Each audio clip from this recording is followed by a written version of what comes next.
Yes, good evening to all of you friends. We'll start the class at 9 p.m. Few more seconds to go.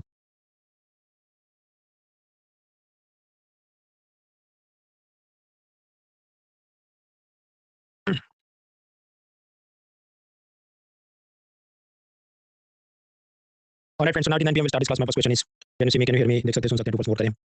अमर चीकू अग्रवाल काजल मुक्ता जहीना रवि मैंने 10 dance move forward audio में कुछ भी show तो control control press करो. Chrome browser use करो, disable करो, control login करो, mobile से देखने में क्लियर की स्पीड सही हो. क्लास में जो भी डाउट है पेंसिल दो क्लास के बाद गूगल फॉर्म से पूछ लीजिए, लिंक चैट बॉक्स के अंदर फर्स्ट लिंक है. फिर मैं गुरुवार दोपहर शाम में उसके जवाब में अपलोड करता हूं. हैंडआउट कैसे डाउनलोड करते हैं मैं थर्सडे लेक्चर में बता चुका हूं. अभी एक तो आप सबसे रिक्वेस्ट है कि जमाई राजा ना बने. आपका सवाल है नहीं ये बहुत दिन हो गए लेक्चर देख के आता हूं, क्योंकि आज जो लेक्चर है उसके साथ साथ कल जो पढ़ी थी हमने डेफिसिट्स की फॉर्मूला, उसमें से 2025 प्रीलिम में यूपीएससी ने कुछ क्वेश्चन ऐसे पूछे कि आपको कैलकुलेशन करना पड़े. जीएस के पेपर में सीसेट का मजा दे दिया था, तो वो सब हम करेंगे. पहले पढ़ के आपको फॉर्मूला पता होना चाहिए, वरना सब सर के ऊपर जाएगा. खैर वो हम ब्रेक में देखेंगे, पहले थोड़ी पढ़ाई करते हैं. तो डेफिसिट पिलर 2D डेफिसिट के प्रकार, फिस्कल डेफिसिट, प्राइमरी डेफिसिट वगैरह देख लिया था. एक्स्ट्रा बजटरी रिसोर्सेज देख लिया, debit card, crowding out, rating down, rate counter cyclic physical policy सब देखा था. अब उसके बाद की कुछ कंसेप्ट्स हैं वो ऐसे कि नोट में लेके बैठा, उसमें बहुत सारा ऊपर नीचे सब रिलेशनशिप आएंगे. मान लीजिए सरकार वीडियो गेम्स उस पर जीएसटी जो भी 18 से बढ़ा के 28 या बढ़ा के 40 या 50 कर दे, तो पब्लिक क्या करेगी? गेम्स नहीं खरीदेगी, गेमिंग कंप्यूटर नहीं खरीदेगी, ज़्यादा सर्वर्स की जरूरत नहीं होगी पबजी फॉर्टनाइट सब खेलने के लिए. तो फिर ये जो भी AMD इंटेल वगैरह कंपनियां माइक्रो प्रोसेसर चिप्स बनाती है, वो भी इतने चिप्स नहीं बनाएंगी. भाई तो सब कुछ प्रोडक्शन बंद हो गया, ना नए गेम्स डेवलप हो रहे हैं, ना सर्वर डेवलप हो रहे हैं, ना चिप्स डेवलप हो रहे हैं. तो अगर टैक्स बढ़ाया जाता है तो इकोनॉमिक आउटपुट कम होता है, यानी कि जीडीपी कम होता है. तो tax multiplier is a negative multiplier, ये तो हमने समझ लिया था. अब आप समझिए कि रिवर्स इज ऑल्सो ट्रू, कि अगर सरकार टैक्स कम कर दे कि ये 5 20 30% जो इनकम टैक्स के पुराने स्लैब है उसकी जगह नहीं मौज करो, सब पे सिर्फ 2% टैक्स, तो फिर आपकी डिस्पोजेबल इनकम बढ़ जाएगी. मान लो आपकी सैलरी है 13 लाख रुपए, तो उसमें से समझो 1,20,000 तो टैक्स में कटने थे. लेकिन अगर टैक्स कम हो गया तो आपके पास पहले से ज़्यादा पैसा बचेगा. तो डिस्पोजेबल इनकम का मतलब क्या है? वो पैसा जो इनकम टैक्स भरने के बाद आपके पास बचता है. लॉजिकल बात है, अगर सरकार इनकम टैक्स कम करती है तो डिस्पोजेबल इनकम बढ़ती है. Next, marginal propensity to consume. वो ऐसा कहता है कि मान लीजिए पहले आपकी डिस्पोजेबल इनकम मतलब इनकम टैक्स काटने के बाद सपोज 10 लाख थी, फिर सरकार ने टैक्स में और छूट दे दी तो 12 लाख है आपके पास डिस्पोजेबल इनकम. तो पहले अगर आप मान लीजिए 10,000 का शॉपिंग करते थे तो अब कितना ज़्यादा करेंगे? What will be the change in consumption against the change in the disposable income. अभी समझिए, ऐसा जरूरी नहीं है कि 10 लाख था तो 10,000 खर्चा करेगा, 12 लाख है तो 12,000 खर्चा करेगा. नहीं, वो डिपेंड करता है what is the nature of products. Suppose मैं कहूँ टाटा सॉल्ट, और आपको मान लीजिए 3 महीने में आपको एक पैकेट खरीदना है, तो अभी गरीब आदमी है तो भी उतना ही नमक खाएगा, अमीर है उतना ही नमक खाएगा. तो इसमें आपकी सैलरी इंक्रीज हो या डिक्रीज हो उससे कोई फर्क पड़ता नहीं है. लेकिन कुछ और चीज़ें होती है लग्जरी आइटम्स, तो वो कितना ज़्यादा कंज्यूम करेंगे वो सब देखना पड़ता है. फिर अभी हमको वो सब माइक्रो इकोनॉमिक्स नहीं समझना, हमें सिर्फ एक लाइन में समझना है कि मार्जिनल प्रोपेंसिटी टू कंज्यूम क्या है, कि जब आपकी डिस्पोजेबल इनकम चेंज होती है आपका कंजम्पशन कितना चेंज होता है. फॉर एग्जाम्पल मान लीजिए मार्जिनल प्रोपेंसिटी टू कंज्यूम 0.8 हो, इसका मतलब ये है कि आपके पास 100 रुपये पहले से ज़्यादा डिस्पोजेबल इनकम होगी सरकार की इनकम टैक्स वगैरह रिडक्शन के चलते. Then for every 100 rupees extra disposable income 0.8 है, इसका मतलब क्या कि उसमें से आप 80 रुपीज़ तो खर्चा कर देंगे और 20 रुपीज़ आप बचत करेंगे. तो that is marginal propensity to consume. तुम ये सब बता क्यों रहे हो? ये एनसीईआरटी में दिया इसलिए पढ़ना पड़ता है. तो सिंपल सी एक लाइन के मुद्दे हैं, हैंडआउट में भी दिए, देख लेना. अभी इसके बाद चीज़ आएगी वो है कि budget multiplier is balance multiplier, और वो भी क्योंकि एनसीईआरटी में दिया तुमको समझना है. उसके लिए हमें याद रखनी पड़ेगी जीडीपी की फॉर्मूला. तो जीडीपी की जो फॉर्मूला है आराम से हम लोग पिलर 4D में पढ़ेंगे, मतलब वो लगभग अक्टूबर महीने में वहाँ पर जाएंगे. अभी के लिए बस कबूल करो कि वो फॉर्मूला है. तो जीडीपी की फॉर्मूला ऐसी है: सी फॉर कंजम्पशन जो आपने शॉपिंग किया, आई फॉर इन्वेस्टमेंट जो बिजनेसमैन ने इन्वेस्ट किया, जी फॉर गवर्नमेंट एक्सपेंडिचर जो सरकार ने हाईवे हॉस्पिटल कुछ बनवाया, X for export minus M for imports. तो ये सब आप जमा करते हैं तो जो भी रकम आए दैट इज कॉल्ड जीडीपी. ये फॉर्मूला ऐसी क्यों है वो खुद में आधे घंटे का मुद्दा है, वो हम समझेंगे पिलर 4D में अक्टूबर महीने में. तो CIGXM दैट इज जीडीपी. अभी कुछ बेसिक लॉजिकल बातें आप समझिए कि जब जब आप ज़्यादा टेक्सटाइल शॉपिंग करते हैं, कपड़े ज़्यादा खरीदते हैं, तो प्रोडक्शन बढ़ेगा क्योंकि आपकी डिमांड बढ़ी है, तो सामने शर्ट पैंट बनाने वाली कंपनियां ज़्यादा शर्ट पैंट बनाएंगी. तो सामने जो कॉटन फार्मर है वो भी पहले से ज़्यादा कपास उगाएगा. तो ये सब कुछ जो बन रहा है उसके सामने पब्लिक जो पैसा कमा रही है उसके साथ जुड़ा कंसेप्ट है ये जीडीपी, और उससे आगे चले तो नेशनल इनकम. तो जीडीपी क्या है, नेशनल इनकम क्या है, वो सब हम पढ़ेंगे, वो पिलर 4 में हम देखते हैं. अभी के लिए प्रोडक्शन बढ़ता है तो जीडीपी बढ़ता है, नेशनल इनकम बढ़ती है. अभी समझिए मल्टीप्लायर इफेक्ट ऑफ कंजम्पशन, उपभोग का गुणक प्रभाव. वो ऐसी बात है, आपने एक नया ड्रेस खरीदा तो टेक्सटाइल फैक्ट्री वाले ने कहा भाई नए नए हमें और कपड़े प्रोड्यूस करने चाहिए, तो टेक्सटाइल प्रोडक्शन बढ़ा. उसके चलते वहाँ फैक्ट्री में काम करने वाले लोगों को काम मिला, पैसा कमाया. उसमें से कुछ लोगों ने पहले से ज़्यादा विमल गुटखा खाना चालू किया. उसके चलते टॉबैको फार्मर्स ने ज़्यादा तंबाकू उगाना शुरू किया. तो आप समझो आपने सिर्फ 1000 रुपये का नए कपड़े खरीदे हैं, लेकिन नीचे कितना मल्टीप्लाई मल्टीप्लाई हो रहा है, और लोगों को काम मिला है, उनको पैसा मिला है. अभी ये यहाँ तक नहीं रुकता है. वो फार्मर ने ज़्यादा टॉबैको उगाया, तंबाकू उगाया, उसको पैसा मिला. उसमें से उसने नया बाइक खरीदा. उसने बाइक खरीदा तो बाइक फैक्ट्री में काम करने वाले लोगों को काम मिल गया. ओवर टाइम मिला कि अब 8 नहीं 10 घंटे तुम काम करो, क्योंकि हमें और ज़्यादा बाइक्स मैन्युफैक्चर करते हैं, और ये मजदूर ने 2 घंटे एक्स्ट्रा काम किया तो उसको एक्स्ट्रा पैसा मिले. उसमें से वो एक्स्ट्रा विमल खाएगा तो एक्स्ट्रा और टॉबैको प्रोडक्शन होगा. और ये जो बाइक फैक्ट्री में काम करने वाले लोग हैं उनके भी बच्चे दिवाली में नए कपड़े खरीदेंगे, तो उससे वापस से मल्टीप्लाई इफेक्ट होगी, टेक्सटाइल फैक्ट्री, विमल कंजम्पशन. ये तो ऐसे ऐसे चलते रहता है. इसको आप क्या कहेंगे? मल्टीप्लायर इफेक्ट ऑफ कंजम्पशन, कि एक आदमी की शॉपिंग से और बहुत सारे लोग भी शॉपिंग कर पाते हैं और उसके चलते पूरा 10 गुना ज़्यादा शॉपिंग हो जाता है. गुणक प्रभाव, multiplier effect. Next, autonomous expenditure. Autonomous expenditure मतलब आप अमीर हैं या गरीब, ये चीज़ तो आपको उसमें पैसा स्पेंड करना ही पड़ेगा. फूड, शेल्टर, मेडिसिन, फिर हम नमक की बात करें सॉल्ट, तो पसंद हो कि नहीं हो, अमीर हो कि गरीब हो, आपको ये पैसा अपनी इनकम में से खर्च करना पड़ेगा. वो है ऑटोनोमस एक्सपेंडिचर. तो ऑटोनोमस एक्सपेंडिचर मल्टीप्लायर क्या है कि आपके ऑटोनोमस स्पेंडिंग में कितना कम ज़्यादा फर्क होता है, उसके कारण जीडीपी में, नेशनल इनकम में, आउटपुट में कितना फर्क होता है. That is called autonomous expenditure multiplier. ये ऐसा क्यों है उसमें हम नहीं जाएंगे, ये सब एनसीईआरटी में दिया, एक लाइन में याद रखना है कि ऑटोनोमस एक्सपेंडिचर क्या होता है. मैंने आपको बताया उसका मल्टीप्लायर क्या होता है कि आप ये जितना ज़्यादा खर्च करेंगे जिसमें क्या चेंज आएगा उस हिसाब से जीडीपी में क्या चेंज आएगा. नेक्स्ट, गवर्नमेंट एक्सपेंडिचर मल्टीप्लायर, मतलब सरकार नया हाईवे बनाएगी तो क्या होगा, स्टील सीमेंट फैक्ट्री को काम मिलेगा. तो वहाँ से प्रोडक्शन बढ़ेगा और फिर मल्टीप्लाई इफेक्ट के चलते उधर काम करने वाले जो मजदूर हैं वो ज़्यादा विमल गुटखा खाएंगे तो टॉपिक प्रोडक्शन बढ़ेगा तो अपना जीडीपी और बढ़ेगा। तो यानी change in the government expenditure, मान लीजिए सरकार पहले से 10% ज़्यादा खर्चा कर दे, then what is the change in the GDP और इनकम और आउटपुट, कि वो 5% और बढ़ जाएगी या 15% बढ़ जाएगी, डिपेंड करता है कितना मल्टीप्लाई इफेक्ट। तो that is called government expenditure multiplier, कि गवर्नमेंट जितना ज़्यादा खर्च करती है उस हिसाब से प्रोपोर्शनली जीडीपी कितना इंक्रीज होता है। ये सब भी समझो एनसीईआरटी इंडिया एक लाइन में याद रखना है। अब ये तो बेसिक इकोनॉमिक सिद्धांत आप समझते हैं कि चादर देख के पैर लंबे करने चाहिए। तो ये जो आपके चादर क्या है, आपकी इनकम है, कारपेट आपकी इनकम है और लेग्स है वो आपका एक्सपेंडिचर है, तो दोनों बैलेंस होने चाहिए। हाँ तो बराबर है, जितनी इनकम है उतना ही एक्सपेंस करो। अगर ऐसा बजट बने तो क्या कहते हैं, बैलेंस बजट, कि 10 लाख करोड़ कमाए 10 लाख करोड़ खर्च किए, बैलेंस्ड बजट है। ओके, अब आप लॉजिक समझिए। अब से अभी हम मेन टॉपिक में तो आ रहे हैं। सरकार ने पहला पॉइंट, सरकार ने ये सोचा कि हमें गवर्नमेंट एक्सपेंडिचर बढ़ाता है, हमें ज़्यादा नए हाईवे हॉस्पिटल बनाने हैं। आपके बहुत बढ़िया, तो उसके लिए ज़्यादा पैसे चाहिए, 10 लाख नहीं 20 लाख करोड़ चाहिए। लेकिन सरकार साथ ही साथ ये कह रही है we want to keep the balanced budget, budget को हमको बैलेंस रखना है। यानी बैलेंस कैसे रह सकता है कि अगर इधर सपोज 10 लाख की जगह 15 लाख रुपीस का खर्च कर रहे हैं आप, क्योंकि आपको ज़्यादा हाईवे बनाना है, तो सामने सरकार ने अपनी रिसीट या इनकम बढ़ानी होगी, मतलब 5 लाख एक्स्ट्रा टैक्स में लेने होंगे, तो they will have to increase the tax, correct.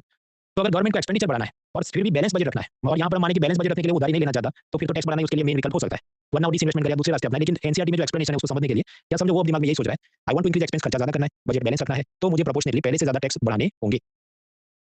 Give 20 second, ये स्लाइड दिमाग में उतारी क्योंकि इसके बाद की स्लाइड इस पे आधारित है।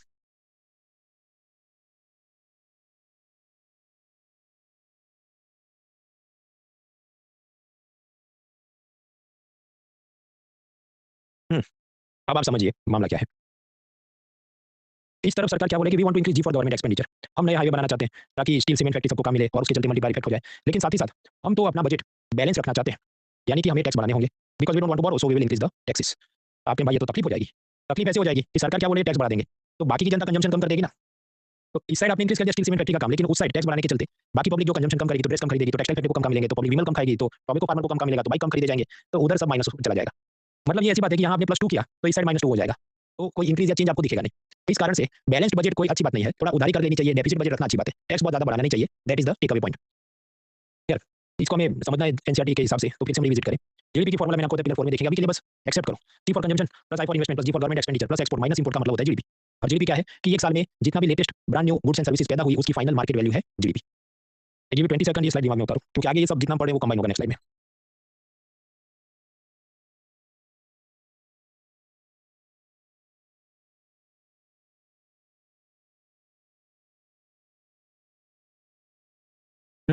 तो अभी समझिए, मुझे जो आपको बताना है उसके लिए हम एक हाइपोथेटिकल केस बनाते हैं कि मान लीजिए कंजम्पशन 200 है, मान लीजिए इन्वेस्टमेंट 0 है, पता नहीं कि मुझे कोई नया हाईवे मतलब फैक्ट्री या कुछ उसमें मुझे नहीं जाना है, कुछ नहीं बनाना मुझे। जी फॉर गवर्नमेंट एक्सपेंडिचर, सरकार 100 रुपए का हाईवे हॉस्पिटल बना रही है, मान लो हमारे एक्सपोर्ट भी 0 है, इंपोर्ट भी 0 है, तो जवाब क्या आएगा, जीडीपी क्या होगा, 200 कंजम्पशन प्लस 100 गवर्नमेंट एक्सपेंडिचर, तो जीडीपी कितना आएगा, 300। 10 सेकंड से ये बात दिमाग में उतारिए।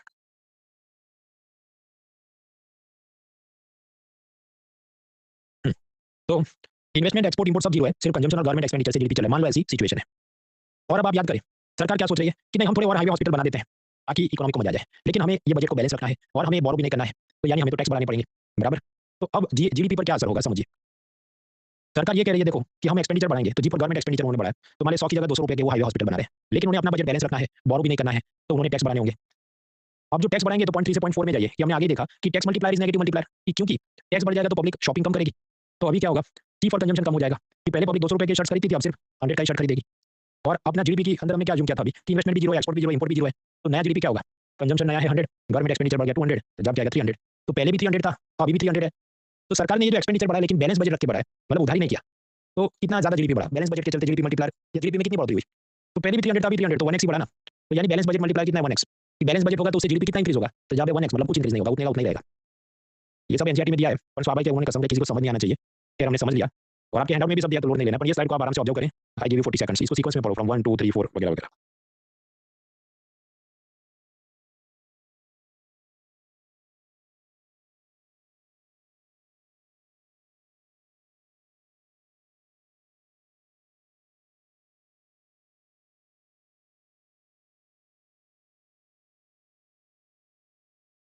हाँ, तो कुल मिलाकर मुद्दा तो एक ही लाइन का है कि balance budget multiplier is 1x। ये समझाने में मुझे आपको 15 मिनट लगे, लेकिन अब तो ये सिर्फ एक लाइन का मुद्दा है ना। तो एग्जाम की अगली रात जब आप इंडेक्स देख रहे हैं, इंडेक्स में पढ़ लिया balance budget multiplier is 1x, बस तो खत्म है, फिर उसको थोड़ा पूरा 15 मिनट पढ़ना है। तो economy is not big, it is big only for the first time. आगे बढ़ते हैं। देखिए एनसीईआरटी क्लास 12 में भी ये सब दिया है, पर उन्होंने कसम खाई है कि ऐसे ऐसे ही पढ़ेंगे, कोई मतलब समझना नहीं चाहिए, और समझ जाए तो पास तो होना ही नहीं चाहिए। और हिंदी मीडियम वाले को तो और ये समझ नहीं आया, ऐसा और जटिल करके लिखा है। तो एनसीईआरटी के भरोसे मत रहो, एनसीईआरटी अलग से देखने की जरूरत नहीं है, जो भी काम की चीजें हम इस इकोनॉमी उसमें पढ़ रहे हैं, श्रद्धा विश्वास से पढ़ाई चालू रखो। आगे बढ़ते हैं। अब इसके बाद ऐसे ही सब छोटे मोटे मुद्दे आएंगे, उसको बस रटना है, मतलब ऐसा क्यों है उसमें नहीं जाना, बस रटना है जो है।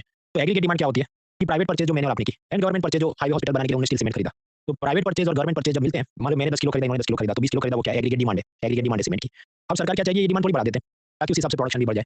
तो वो कैसे बढ़ाई जा सकती है? एक तो टैक्सेस को कम करके, ये भी हो सकता है, या दूसरा कि गवर्नमेंट ट्रांसफर बढ़ा के। गवर्नमेंट ट्रांसफर क्या होता है, जैसे प्रधानमंत्री किसान सम्मान निधि किसानों को 6,000 रुपए देंगे, तो अगर गवर्नमेंट ट्रांसफर ऐसा होता है, मान लो 6,000 रुपए मिल जाए फार्मर को, तो वो पहले से ज्यादा शॉपिंग करेगा कि मुझे 10 किलो नहीं 15 किलो चाहिए कुछ सामान, तो भी एग्रीगेट डिमांड बढ़ सकती है, करेक्ट। लेकिन ये गवर्नमेंट ट्रांसफर करने के चक्कर में सरकार मान लो बहुत सब रेवड़ी बांटती है, मतलब फ्री में सबको ये लाड़की बहन योजना 1500 रुपए तुम ले लो, 100 यूनिट बिजली तुम फ्री में ले लो, ये सब चले, तो अल्टीमेटली क्या होगा, वो सबके लिए पैसा बोरो भी तो करना पड़ेगा, और अगर पैसा ज्यादा बोरो किया जाएगा तो कल रात आप याद करें रिकार्डो वाला केस, कि अगर सरकार बोरो ज्यादा करती है तो पब्लिक शॉपिंग कम करेगी, सेविंग ज्यादा करेगी, तो उस हिसाब से इसमें नेगेटिव भी असर हो सकता है। तो डिपेंड करता है एमसीक्यू में क्या पूछा है, क्या लॉजिक में असर्शन रीजनिंग पूछा है। कुल मिलाकर हमें जो समझना ये है कि सरकार टैक्स को इंक्रीज डिक्रीज करके, गवर्नमेंट ट्रांसफर मतलब ये सब जो पैसा सीधा दिया जाता है, ये बांटी जाती है, वो सबको कम ज्यादा करके, government can affect the savings as well as disposable income, and accordingly government can affect your aggregate demand of the entire economy of the entire country. ऐसा ये वाली रटना है। बजट या फिस्कल पॉलिसी के 3 काम होते हैं, 25 और भी काम हो सकते हैं, लेकिन एमसीक्यू के लिए 3 काम याद रखने हैं। पहला उसका काम है एलोकेशन। किस चीज का एलोकेशन? तो पब्लिक गुड्स का, मतलब मिलिट्री को इतना पैसा जाए, रोड हाईवे हॉस्पिटल के लिए इतना पैसा जाए, तो ये ऐसी चीजें जो सबको मिलती है। आप चाहे इनकम टैक्स भरो नहीं भरो, मिलिट्री आपको सबको प्रोटेक्ट करे बॉर्डर पे, तो मिलिट्री को कितना जाना चाहिए, उस हिसाब से आपके हक में कितना आना चाहिए, डिफेंस या सारी चीजें। तो एलोकेशन का काम सरकार के बजट का है। दूसरा काम बजट का है रीडिस्ट्रीब्यूशन, पुनः वितरण, कि अमीर के पास ज्यादा पैसा है, गरीब के पास कम है, तो यहाँ से वहाँ पैसा कैसे ट्रांसफर करेंगे, अलग अलग वेलफेयर स्कीम्स चला के, कि जैसे हमने देखा है प्रधानमंत्री किसान सम्मान निधि है, फार्मर को 6,000 रुपए दे देंगे। अब वो 6,000 रुपए हवा में तो प्रिंट नहीं हो रहे हैं, वो कैसे प्रिंट हो रहे हैं कि बाकी अमीर लोगों पे 30% इनकम टैक्स चढ़ा दो, या गाड़ियों पे 40% जीएसटी चढ़ा दो, तो ये जो पैसा वहाँ से आया उसको रीडिस्ट्रीब्यूट नीचे करेंगे। तो redistribution is also, it is the second function of budget.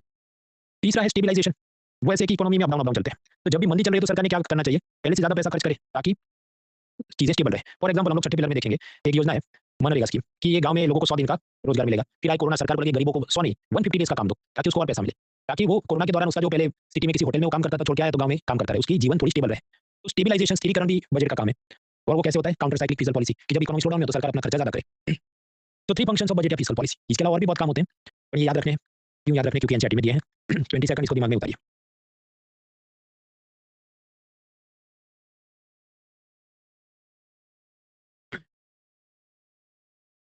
हम्म, कुछ दम नहीं है, लेकिन सीडीएस सीएपीएफ ये सब परीक्षा होंगे वो सीधा पूछते हैं, which of the following are the functions of fiscal policy, तो फिर आपको ये, फिर समझो उसमें चौथा लिख दे ह्यूमन डेवलपमेंट, और आपको लग भी सकता है भाई एजुकेशन में पहले ह्यूमन डेवलपमेंट भी होगा, पर समझो उसने उठाया प्रश्न कहां से है, एनसीईआरटी से, तो वो एक स्पेसिफिक चीज आप रट के गए, ऐसा अज्यूम करके उसकी आंसर की बनती।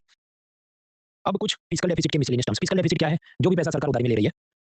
अब ऐसा मान लीजिए 100 करोड़ उधारी में लिए और आप 5 साल में लौटा देंगे, और हर साल आपको इतना इंस्टॉलमेंट में पैसा देंगे, तो अगर नियमित रूप से सरकार पैसा वापस करे, repay the principal and interest regular interval, तो उसे क्या कहते हैं कि ये रिडेम्पशन या टर्मिनल एन्युइटी है। एन्युइटी मतलब हर साल थोड़ा थोड़ा पैसा देके आपको पूरा वो जो लोन है वो रिडीम हो जाएगा, उनका खत्म हो जाएगा।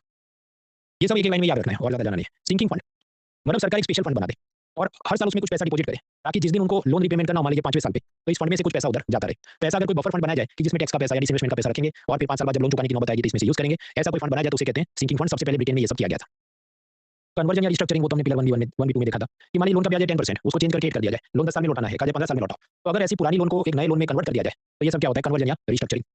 एवरग्रीनिंग मतलब पुराना लोन चुकाने के लिए जब नया लोन लिया जाए, taking new loan to repay the old loan, उसे कहा जाता है एवरग्रीनिंग हो रहा है। रेप्यूडिएशन, रेप्यूडिएशन मतलब खारिज कर देना। Government does not recognise the obligation to repay the loan, कि हम नहीं चुकाएंगे, जो खाना है खा लो। फॉर एग्जांपल रशिया में जब क्रांति हुई 1917 में, तो पहले वहां जार का शासन था, उसको हटा के लेनिन और उसके साथ आ गए, तो उन्होंने कहा ये जो जार था उसने फ्रांस ब्रिटेन या किसी देश से कोई लोन लिया हो, हम मानते नहीं, हम चुकाएंगे नहीं, जिसको जो करना कर लो।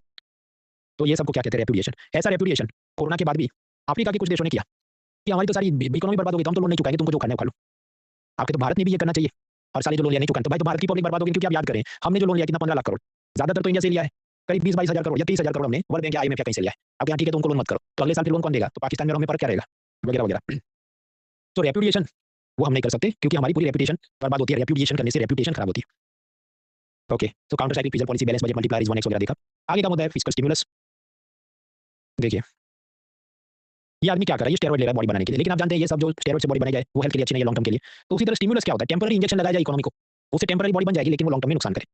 फॉर एग्जांपल कभी कभी मतलब फिर भी करना पड़ता है। आप याद करें 2007-8 में अमेरिका में सबप्राइम क्राइसिस हुई, तो भारत में इन्फोसिस टीसीएस जो सब सर्विसेज एक्सपोर्ट करते थे उनका बिजनेस बर्बाद हुआ। ये किंगफिशर वगैरह ये सोच के बैठे थे एयरलाइन वाले कि अमेरिका यूरोप से पब्लिक घूमने आएगी, लेकिन वो सब कुछ नहीं आया, क्योंकि उनकी नौकरी उधर चली गई। तो अपनी इकोनॉमी को भी बहुत नेगेटिव असर हुआ, बहुत सारे लोगों की जॉब चली गई। तो स्वाभाविक गवर्नमेंट पे प्रेशर बनेगा, कुछ करो। तो उस वक्त मनमोहन सिंह सरकार ने दिया फिस्कल स्टिमुलस, राजकोषीय प्रोत्साहन पैकेज, कि टेम्पररी सरकार टैक्स कम कर दे, सब्सिडी बढ़ा दे, किसानों से ज्यादा अनाज खरीदना चालू करे ताकि उनको पैसा मिले। तो ये सब किया गया था। अब वो क्या किया था वो सब याद नहीं रखना है, सफिशिएंट रूपों की लॉजिक से टिक कर देना है कि टैक्स कम किया जाता है, सब्सिडी बढ़ाई जाती है, किसानों से ज्यादा अनाज खरीदा जाता है, वगैरह वगैरह। फिर आया कोरोना, कोरोना के बाद भारत सरकार, मोदी सरकार ने भी कुछ ऐसा किया, आत्मनिर्भर भारत। आरबीआई ने कहा देखो जो सीआरआर है कम करेंगे, रेपो रेट कम करेंगे, 13 लाख करोड़ रुपए पहले से ज्यादा लोन में घुमाने के लिए अवेलेबल है। गवर्नमेंट ने अपनी तरफ से करीब 70 लाख करोड़ दे दिए। वो ऐसा कि ये प्रधानमंत्री मत्स्य संपदा योजना, फूड प्रोसेसिंग की ये योजना, एग्रीकल्चर इंफ्रास्ट्रक्चर डेवलपमेंट फंड वगैरह वगैरह सब करके 17 लाख करोड़ हम दे रहे हैं। तो टोटल पैकेज कितना, करीब 30 लाख करोड़ का। तो ये 30 लाख करोड़ क्या है, फिस्कल स्टिमुलस है, जाबे नहीं, क्योंकि समझो उसमें फिस्कल कंपोनेंट तो 70 लाख करोड़ है, बाकी आरबीआई का जो कंपोनेंट है वो तो मॉनेटरी पॉलिसी हुआ ना, वो अलग चीज है थोड़ी। तो करेक्ट टर्म क्या होगा 30 लाख करोड़ को आप क्या कह सकते हैं, economic revival package, economic stimulus या इकोनॉमिक पैकेज, क्योंकि जो सिर्फ finance ministry they that is fiscal stimulus, RBI खुद से आ जाए उसमें और पैसा ऐड करे तो आरबीआई की मॉनेटरी स्टिमुलस या मॉनेटरी पॉलिसी है, एक्सपेंशनरी मॉनेटरी पॉलिसी है। यार उतना भी हमें कुछ डिक्शनरी टर्म्स तैयार नहीं कर रहे, ये तो मैंने आपको बताया कि अलग अलग ऑर्गेनाइजेशंस मिलकर इकोनॉमिक स्टिमुलस पैकेज देती है।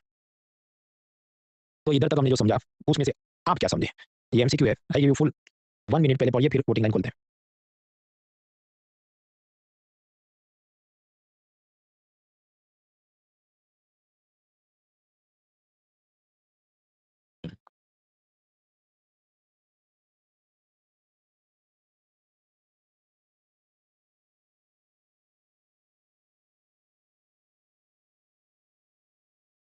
हाँ तो आपको क्या लगता है ये फिस्कल स्टिमुलस से आप क्या समझे, voting line timer starts in 3 2 1 start. Subhash, Sushant, Bhargav, Shreya, Jufesha, Bhavesh, Habib, Mansi, Keshav, Shalini, Bobby, Meju, Kanishka, Tanishka, Krishna, Ketan, Abhishek, Mahavir, Shalini, Atul, Kundan, Sarang, Sania, Rajat, Nidhi, Leena, Tejaswi, Nishant, Khushi, Palak, Laxmikant, Rohit, Kanika, Naveen, Adarsh, Kef, Atal, Roshni, Arjun, Utpal, Ujjwal, Amar, Vikas, Prashant, Anurag, Rajnish, Pankaj, Yuvraj, Yash, Ayush, Taranjeet, correct answers. देखिए फिस्कल स्टिमुलस में आपको लगे ये सब है, लेकिन फिर आपको क्या करना है, जो सबसे बड़ी छतरी है, द बिगेस्ट अम्ब्रेला, उस पर फोकस करना है।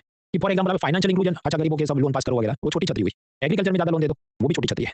मैन्युफैक्चरिंग वो भी छोटी छतरी, तो सबसे बड़ा क्या है, economic activity of the entire country. तो इंटेंस अफर्मेटिव एक्शन, अफर्मेटिव मतलब सकारात्मक जो किया, ये टैक्स कम करा दिया, सब्सिडी बढ़ा दी, तो that is helping, so the answer B is most appropriate. आगे बढ़ते हैं, तो हमने फिस्कल स्टिमुलस टेम्पररी इंजेक्शन दे दिया, उसका ऑपोजिट क्या है, फिस्कल कंसोलिडेशन या प्रूडेंस, राजकोषीय एकत्रीकरण या विवेक, मतलब फालतू में खर्चे नहीं करने, खर्चे कम करने। फॉर एग्जाम्पल लॉस में चलने वाली सरकारी कंपनियां बंद कर दो, 2-3 दिन पहले हमने देखा था, ये हिंदुस्तान फोटोफिल्म, एचएमटी, रिश्वत सब बंद कर दिया। लॉस मेकिंग कंपनियों का प्राइवेटाइजेशन कर दो, आईडीबीआई, एयर इंडिया, ये सबको बेच दिया। तो ये सब क्या है, फिस्कल कंसोलिडेशन, फालतू के खर्चे जो हमारे हो रहे थे हमने कम किए।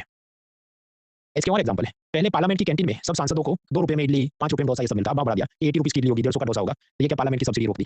रेलवे में पहले सीनियर सिटीजन को, विद्यार्थियों को बहुत ज्यादा डिस्काउंट दिया जाता था, अब धीरे धीरे ज्यादा डिस्काउंट बंद कर दिया। तो ये भी क्या फिस्कल प्रूडेंस या ऑस्टेरिटी। पहले एलपीजी सब्सिडी कि मान लो 900 का सिलेंडर है, उस पे 200 रुपए आपको सब्सिडी मिला, आप 700 में खरीदो, तो सबको मिलती थी। फिर सरकार ने लिमिट्स बना दिए कि अगर आप 10 लाख रुपया उससे ज्यादा कमाते हैं तो ना आपको ये सब्सिडी मिलेगी, ना आपके वाइफ या हस्बैंड को ये सब्सिडी मिलेगी। उसी तरह केरोसिन, पेट्रोल, डीजल की सब्सिडी बंद हो गई। स्टेट गवर्नमेंट ने भी अपने हिस्से में ऐसे ऐसे काम किए, so this is collectively called fiscal prudence या austerity. For example Jammu Kashmir में उनकी स्टेट गवर्नमेंट ने कुछ नए नियम बनाए। मान लीजिए एक गवर्नमेंट ऑफिसर रिटायर हो गए, और आप जानते हैं स्टेट सर्विस में रेगुलर रिक्रूटमेंट तो होती नहीं, तो 2 साल से ज्यादा उनकी सीट खाली है अभी। तो सरकार ने क्या नियम बनाया, देखो 2 साल से अगर सीट खाली है तो ये पोस्ट ही खत्म कर देंगे, कि उसके बाद वो जो ऐसा मान लो डेप्यूटी कमिश्नर या एक्स जो पोस्ट है उसमें किसी की भर्ती नहीं, खत्म। अब उसे तो क्या हो, फ्यूचर में किसी को रिक्रूट नहीं करना पड़ेगा, रिक्रूट करें तो कैसे करेंगे, temporary data entry operator, project manager वगैरह, जिनको 12-15-25 हजार सैलरी में काम करेंगे, क्योंकि समझो सीधा क्लास 1 क्लास 2 जैसा भर्ती करेगा, 80,000 लाख रुपए सैलरी देनी पड़े। फिर मैं थोड़ा इस पे पीएचडी करने बैठा, 2009 में सबसे ज्यादा भर्ती हुई थी जम्मू कश्मीर में 2022 लोगों की, मतलब जो भी उनकी क्लास 1 2 वगैरह जो एग्जाम्स जेके उनका पब्लिक सर्विस कमीशन कराता होगा। 2014-15 में सबसे कम 82, फिर थोड़ी 558, उसके बाद वाले वर्षों में धीरे धीरे आजकल वो क्या करते हैं, एनुअल रिपोर्ट ही नहीं देते, तो पता ही नहीं चली कितनी भर्ती हुई। और आप समझो इससे तकलीफ क्या है, कि अगर ये वाले साल में ये कम ही भर्तियां हुई, बीच में 370 वो रिमूव किया, उसके बाद भी जो पूरा डिस्टर्बेंस चला तो कम ही भर्तियां हुई होंगी। तो विजुलाइज करें कि कितनी सारी सीट्स वेकेंट होगी, अब वो सीधा एक कैंची चला देंगे कि देखो 2 साल से ज्यादा सीट खाली है, पोस्ट वेकेंट है, तभी पोस्ट एबॉलिश करते हैं, अभी कभी भर्ती नहीं करेंगे। This is not good for public administration and good governance, क्योंकि फिर आदमी अपनी सुनवाई के लिए कहाँ जाएगा, ग्रीवेंस रेडिएशन वो सब बेकार हो जाएगा, फिर सब डेटा एंट्री ऑपरेटर ही रखेंगे 12-15 हजार वाले, जिसे हम कॉन्ट्रैक्चुअल या एड हॉक स्टाफ कहते हैं। तो फिस्कल कंसोलिडेशन होना चाहिए, और एक हद से ज्यादा नहीं, अदरवाइज इट हार्म्स दी, चलो इकोनॉमी के पॉइंट ऑफ व्यू से हम क्या, चलो फायदा हो गया, पर पब्लिक एडमिनिस्ट्रेशन के पॉइंट ऑफ व्यू से नुकसान करता है। अच्छा जम्मू कश्मीर में और भी उन्होंने नियम बनाए कि अब से कोई नया व्हीकल, सरकारी व्हीकल नहीं खरीदा जाएगा, प्राइवेट होटल में कोई सरकारी जलसा नहीं किया जाएगा, जब तक हो सके वीडियो कॉन्फ्रेंस से सारी मीटिंग होगी, कहीं इधर उधर अधिकारी ने जाना नहीं, क्योंकि समझो वो घूमने जाएगा मीटिंग के लिए तो ट्रैवल अलाउंस देना पड़े, हमको नहीं देना है, चाहे कितना बड़ा ऑफिसर हो, इकोनॉमी क्लास में ही ट्रैवल करना पड़ेगा। मतलब पहले ऐसा होता होगा कि बिजनेस क्लास की टिकट बुक करते होंगे, बिजनेस क्लास मतलब वहां पर आपको और खाने का पीने का सब व्यवस्था वो सब। इवन इन पंजाब, पंजाब में उनकी सरकार क्या कहती है कि मान लो आपके 100 यूनिट बिजली माफ है, तो सबकी बिजली का बिल माफ नहीं है, doctor, engineer, advocate, chartered accountant, architect, government employ, income tax payer सबको माफ नहीं है, तो वहां पर भी रिस्ट्रिक्शन डाले जाते हैं। तो ये क्यों करना जरूरी है, ताकि फिस्कल डेफिसिट अपनी बहुत बढ़ नहीं जाए। अब ये इकोनॉमिक सर्वे पहले ये क्या कहते थे कि देखो फिस्कल डेफिसिट कंट्रोल में रखो, फिस्कल स्टिमुलस ज्यादा मत दो, टैक्स कम कर दिया, सब्सिडी बढ़ा दी, क्योंकि इससे लॉन्ग रन में इकोनॉमी का नुकसान है, आपके लॉजिकल बातें करेक्ट। तो तब वो इस साइड से ढोल की बजा रहे थे। 2019 तक उन्होंने ऐसी ढोल की बजाई कि गवर्नमेंट ने फिस्कल डेफिसिट कम करनी चाहिए, फिस्कल प्रूडेंस मतलब ये मितव्ययता बढ़ानी चाहिए वगैरह वगैरह। फिर आया कोरोना, अब कोरोना में तो स्वाभाविक counter cyclic fiscal policy requires कि आप खर्चे बढ़ाएं, फिस्कल स्टिमुलस दें। तो इकोनॉमिक सर्वे 2020-21 के बाद वो क्या इस साइड से ढोल की बजाते हैं कि नहीं सरकार ने देना खर्चा करना चाहिए, भले फिस्कल डेफिसिट बढ़ जाए कोई नहीं, फिस्कल स्टिमुलस देना चाहिए, वही रिक्वायर्ड है वगैरह वगैरह।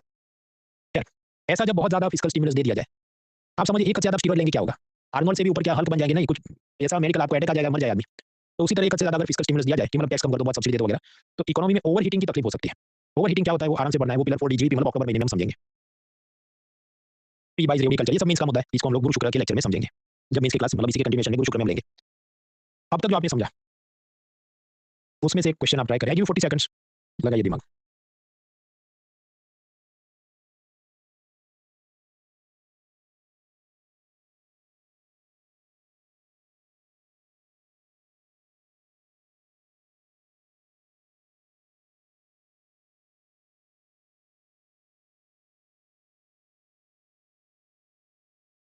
हाँ, तो आपको क्या लगता है फिजिकल डेफिसिट कैसे कम की जा सकती है? Voting line timer starts in 3 2 1 start.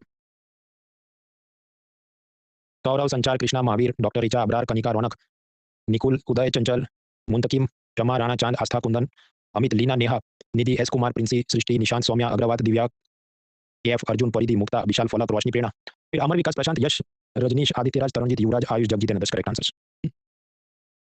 देखिए नई योजना लाएंगे तो और खर्चे बढ़ जाएंगे ना, हमें तो डेफिसिट कंट्रोल में करनी है। सो रॉन्ग तो बी चला गया डी चला गया, नाउ वी आर 50-50 ये हो सकता है। तो सी दोनों में फर्स्ट तो करेक्ट है, रिड्यूसिंग रेवेन्यू एक्सपेंडिचर करेक्ट, तो एवरीथिंग बॉइज डाउन की तीसरा स्टेटमेंट करेक्ट है कि नहीं। रैशनलाइजिंग सब्सिडी, रैशनलाइजिंग मतलब क्या, तर्कसंगत न्यायोचित करना, कि जैसे मैंने आपको बताया एलपीजी की सब्सिडी आपको नहीं मिलेगी अगर आप या आपका हस्बैंड या वाइफ उसकी इनकम 10 लाख रुपए से ज्यादा है, तो स्वाभाविक सरकार का खर्चा कम होगा तो डेफिसिट काबू में होगी। So that is correct. तो 3 is correct, rationalising subsidy, 1 is correct, reducing revenue expenditure. जब जाएगा ए 1 एंड 3 ओनली। तो हमने देख लिया स्टिमुलस ऑस्टेरिटी, इसके बाद एफआरबीएम में आएगा विच रिक्वायर्स की सुकून से दिमाग खर्च करना है उसमें। अभी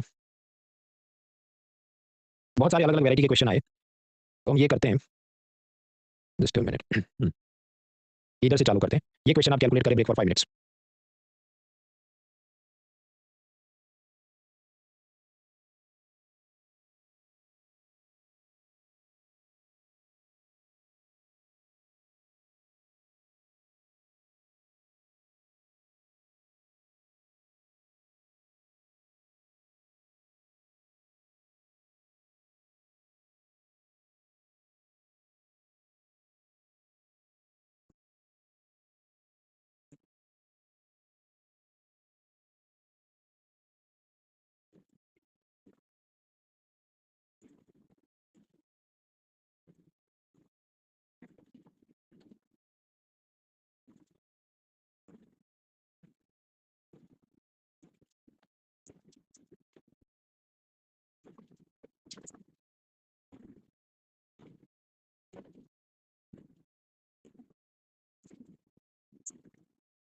three more minutes.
One more minute.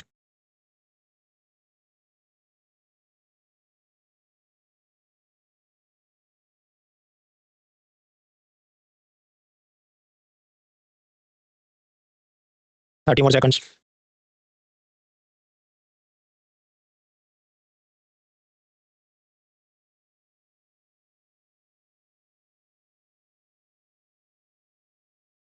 हाँ, तो आपको क्या लगता है ये पूरा जो डेटा इंटरप्रिटेशन सी सेट की जगह जीएस पेपर में पूछा है उसका क्या जवाब है? Voting line time starts in 3 2 1 start. Abhijeet, Kanchan, Omkar, Safina, Ejaz, Vanshika, Mahendra, Sushant, Abrar, Aditi, Avni, Anushka, Devi, Rajat, Tejaswi, Bhavna, Komal, Atal, Pratyush, Himanshu, doctor Rohit, Ashu, Neha, Kshama, Astha, Nagina, Princy, परिधि, अंजलि, रोशनी, ये सब लोग। फिर विकास, अमर, प्रशांत, यश, आदित्यराज, प्रीति, मेघना, अमित, प्रेरणा, कुंवर, उसके बाद अभिजीत, या जो भी नाम है वो कट गया इधर, आप सबको बताइए। इसमें करना क्या, आपको एक टेबल या क्लासिफिकेशन चार्ट बना देना पहले कि revenue part of the budget, income कितना 60, एक्सपेंस कितना 80, तो मतलब क्या डेफिसिट हुआ ना, कितना 60 80, 20,000 करोड़ का डेफिसिट है। तो रेवेन्यू डेफिसिट 20,000 करोड़, करेक्ट पहला स्टेटमेंट है। फिर उसने क्या बोला कि जो रेवेन्यू एक्सपेंडिचर है उसमें पुराने लोन पर जो ब्याज चुकाना है 6,000 करोड़ है, और capital part of the budget में उधारी लेते हैं तब इनकम में गिनते रिसिप्ट में वो 10,000 करोड़ है। बस तो काम हो गया ना। जो इतना कैपिटल अकाउंट में डेट या बोरो किया वो सब क्या, वो फिस्कल डेफिसिट है, कल ही तो देखा था। क्योंकि बजट डेफिसिट होता है जीरो, उसमें मार्केट बोरिंग आप ऐड करो तो मतलब बेसिकली मार्केट बोरिंग कितना है 10,000 crore, that is fiscal deficit. तीसरा स्टेटमेंट क्या था, प्राइमरी डेफिसिट। हाँ, तो फिस्कल डेफिसिट जितनी है उसमें से पुराने लोन पर जो ब्याज चुकाना है वो माइनस करो, तो 10,000 crore fiscal deficit minus 6,000 crore पुराना इंटरेस्ट चुकाना है, तो बचा क्या 4,000 करोड़, वो क्या primary deficit. Give you 30 second से दिमाग में उतारो, क्योंकि इसके बाद ऐसा एक और एग्जांपल करना है।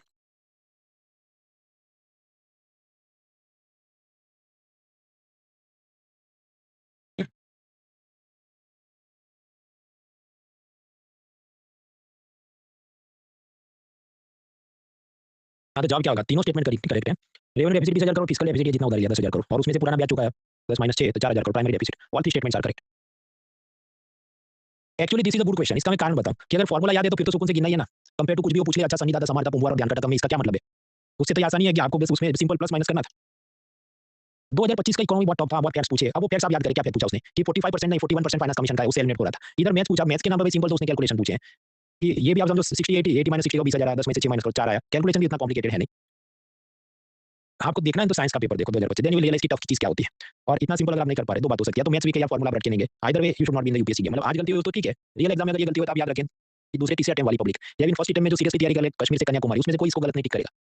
और लिमिटेड सीट्स होती हैं, इतने 13-14 हज़ार लोग प्रीलिम पास करते हैं क्योंकि उतना कोटा रहता है। तो फिर आप क्या करेंगे? अभी ऐसा एक और प्रश्न उन्होंने पूछा, मैं आपको पूरे 2 मिनट देखता हूँ। ये भी 2025 प्रीलिम में पूछा, 2 मिनट में आपको देखता हूँ, सुकून से आप कैलकुलेट करें।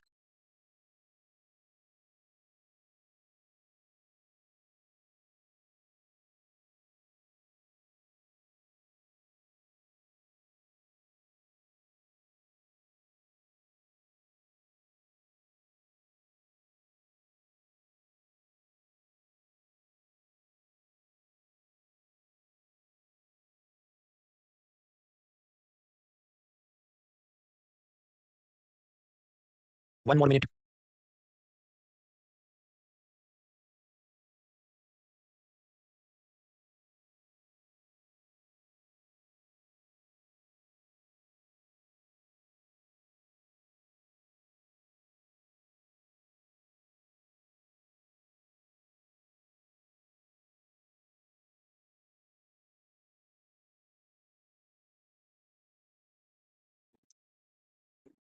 हाँ, तो आपको क्या लगता है प्राइमरी डेफिसिट कितनी होगी? Voting line timer starts in 3 2 1 start. आगमन, अनुपम, आकृति, सूरज, रुद्र, केशव, प्रतीक, मुंतकिम, अबरार, महेंद्र, महावीर, अवनी, डॉक्टर एमजेड, शमा, कुंदन, भावना, लीना, अनुराग, उज्जवल, निश्चय, प्रिया, परिधि, नवीन, गर्व, चांद, कशिश, सागर, अंजलि, अग्रवाल, किया, जानवी, विश्वजीत, वंशिका, विकास, अमल, प्रशांत, आदित्यराज, यश, प्रीति, कृष, मेघा, कुंवर, मुक्ता एंड अदर्स करेक्ट आंसर्स। देखिए क्या बोला है कि capital part of the budget सब टॉपिक रिसीट, सब टॉपिक उधारी में फिस्कल डेफिसिट है 50,000 crore and non debt creating receipts in the capital account, मतलब क्या? डिसइन्वेस्टमेंट का पैसा, लोन रिकवरी का पैसा, वो 10,000 करोड़ आ रहा है। और सामने revenue part of the budget में एक्सपेंस कितना है, उसके अंदर पुराने लोन जो चुकाने हैं उसके ब्याज जो चुकाने हैं वो 1500 करोड़ है। तो प्राइमरी डेफिसिट मतलब बेसिकली बात क्या है कि फिस्कल डेफिसिट में से इंटरेस्ट लायबिलिटी आपको माइनस करनी थी। Fiscal deficit minus interest to be paid on previous loan, वही है उसकी फॉर्मूला। ग्रॉस देख के डरना नहीं, अल्टीमेटली बात तो वही आनी है। तो 50,000 इधर डेफिसिट है ये साइड और 1500 पुराने लोन के ब्याज चुकाने हैं। तो जवाब क्या होगा? 48,500। आपके 10,000 का हिसाब नहीं किया, वो आपका ध्यान भटकाने के लिए उधर रखा था। ये 20 सेकंड बाद दिमाग में उतारिए।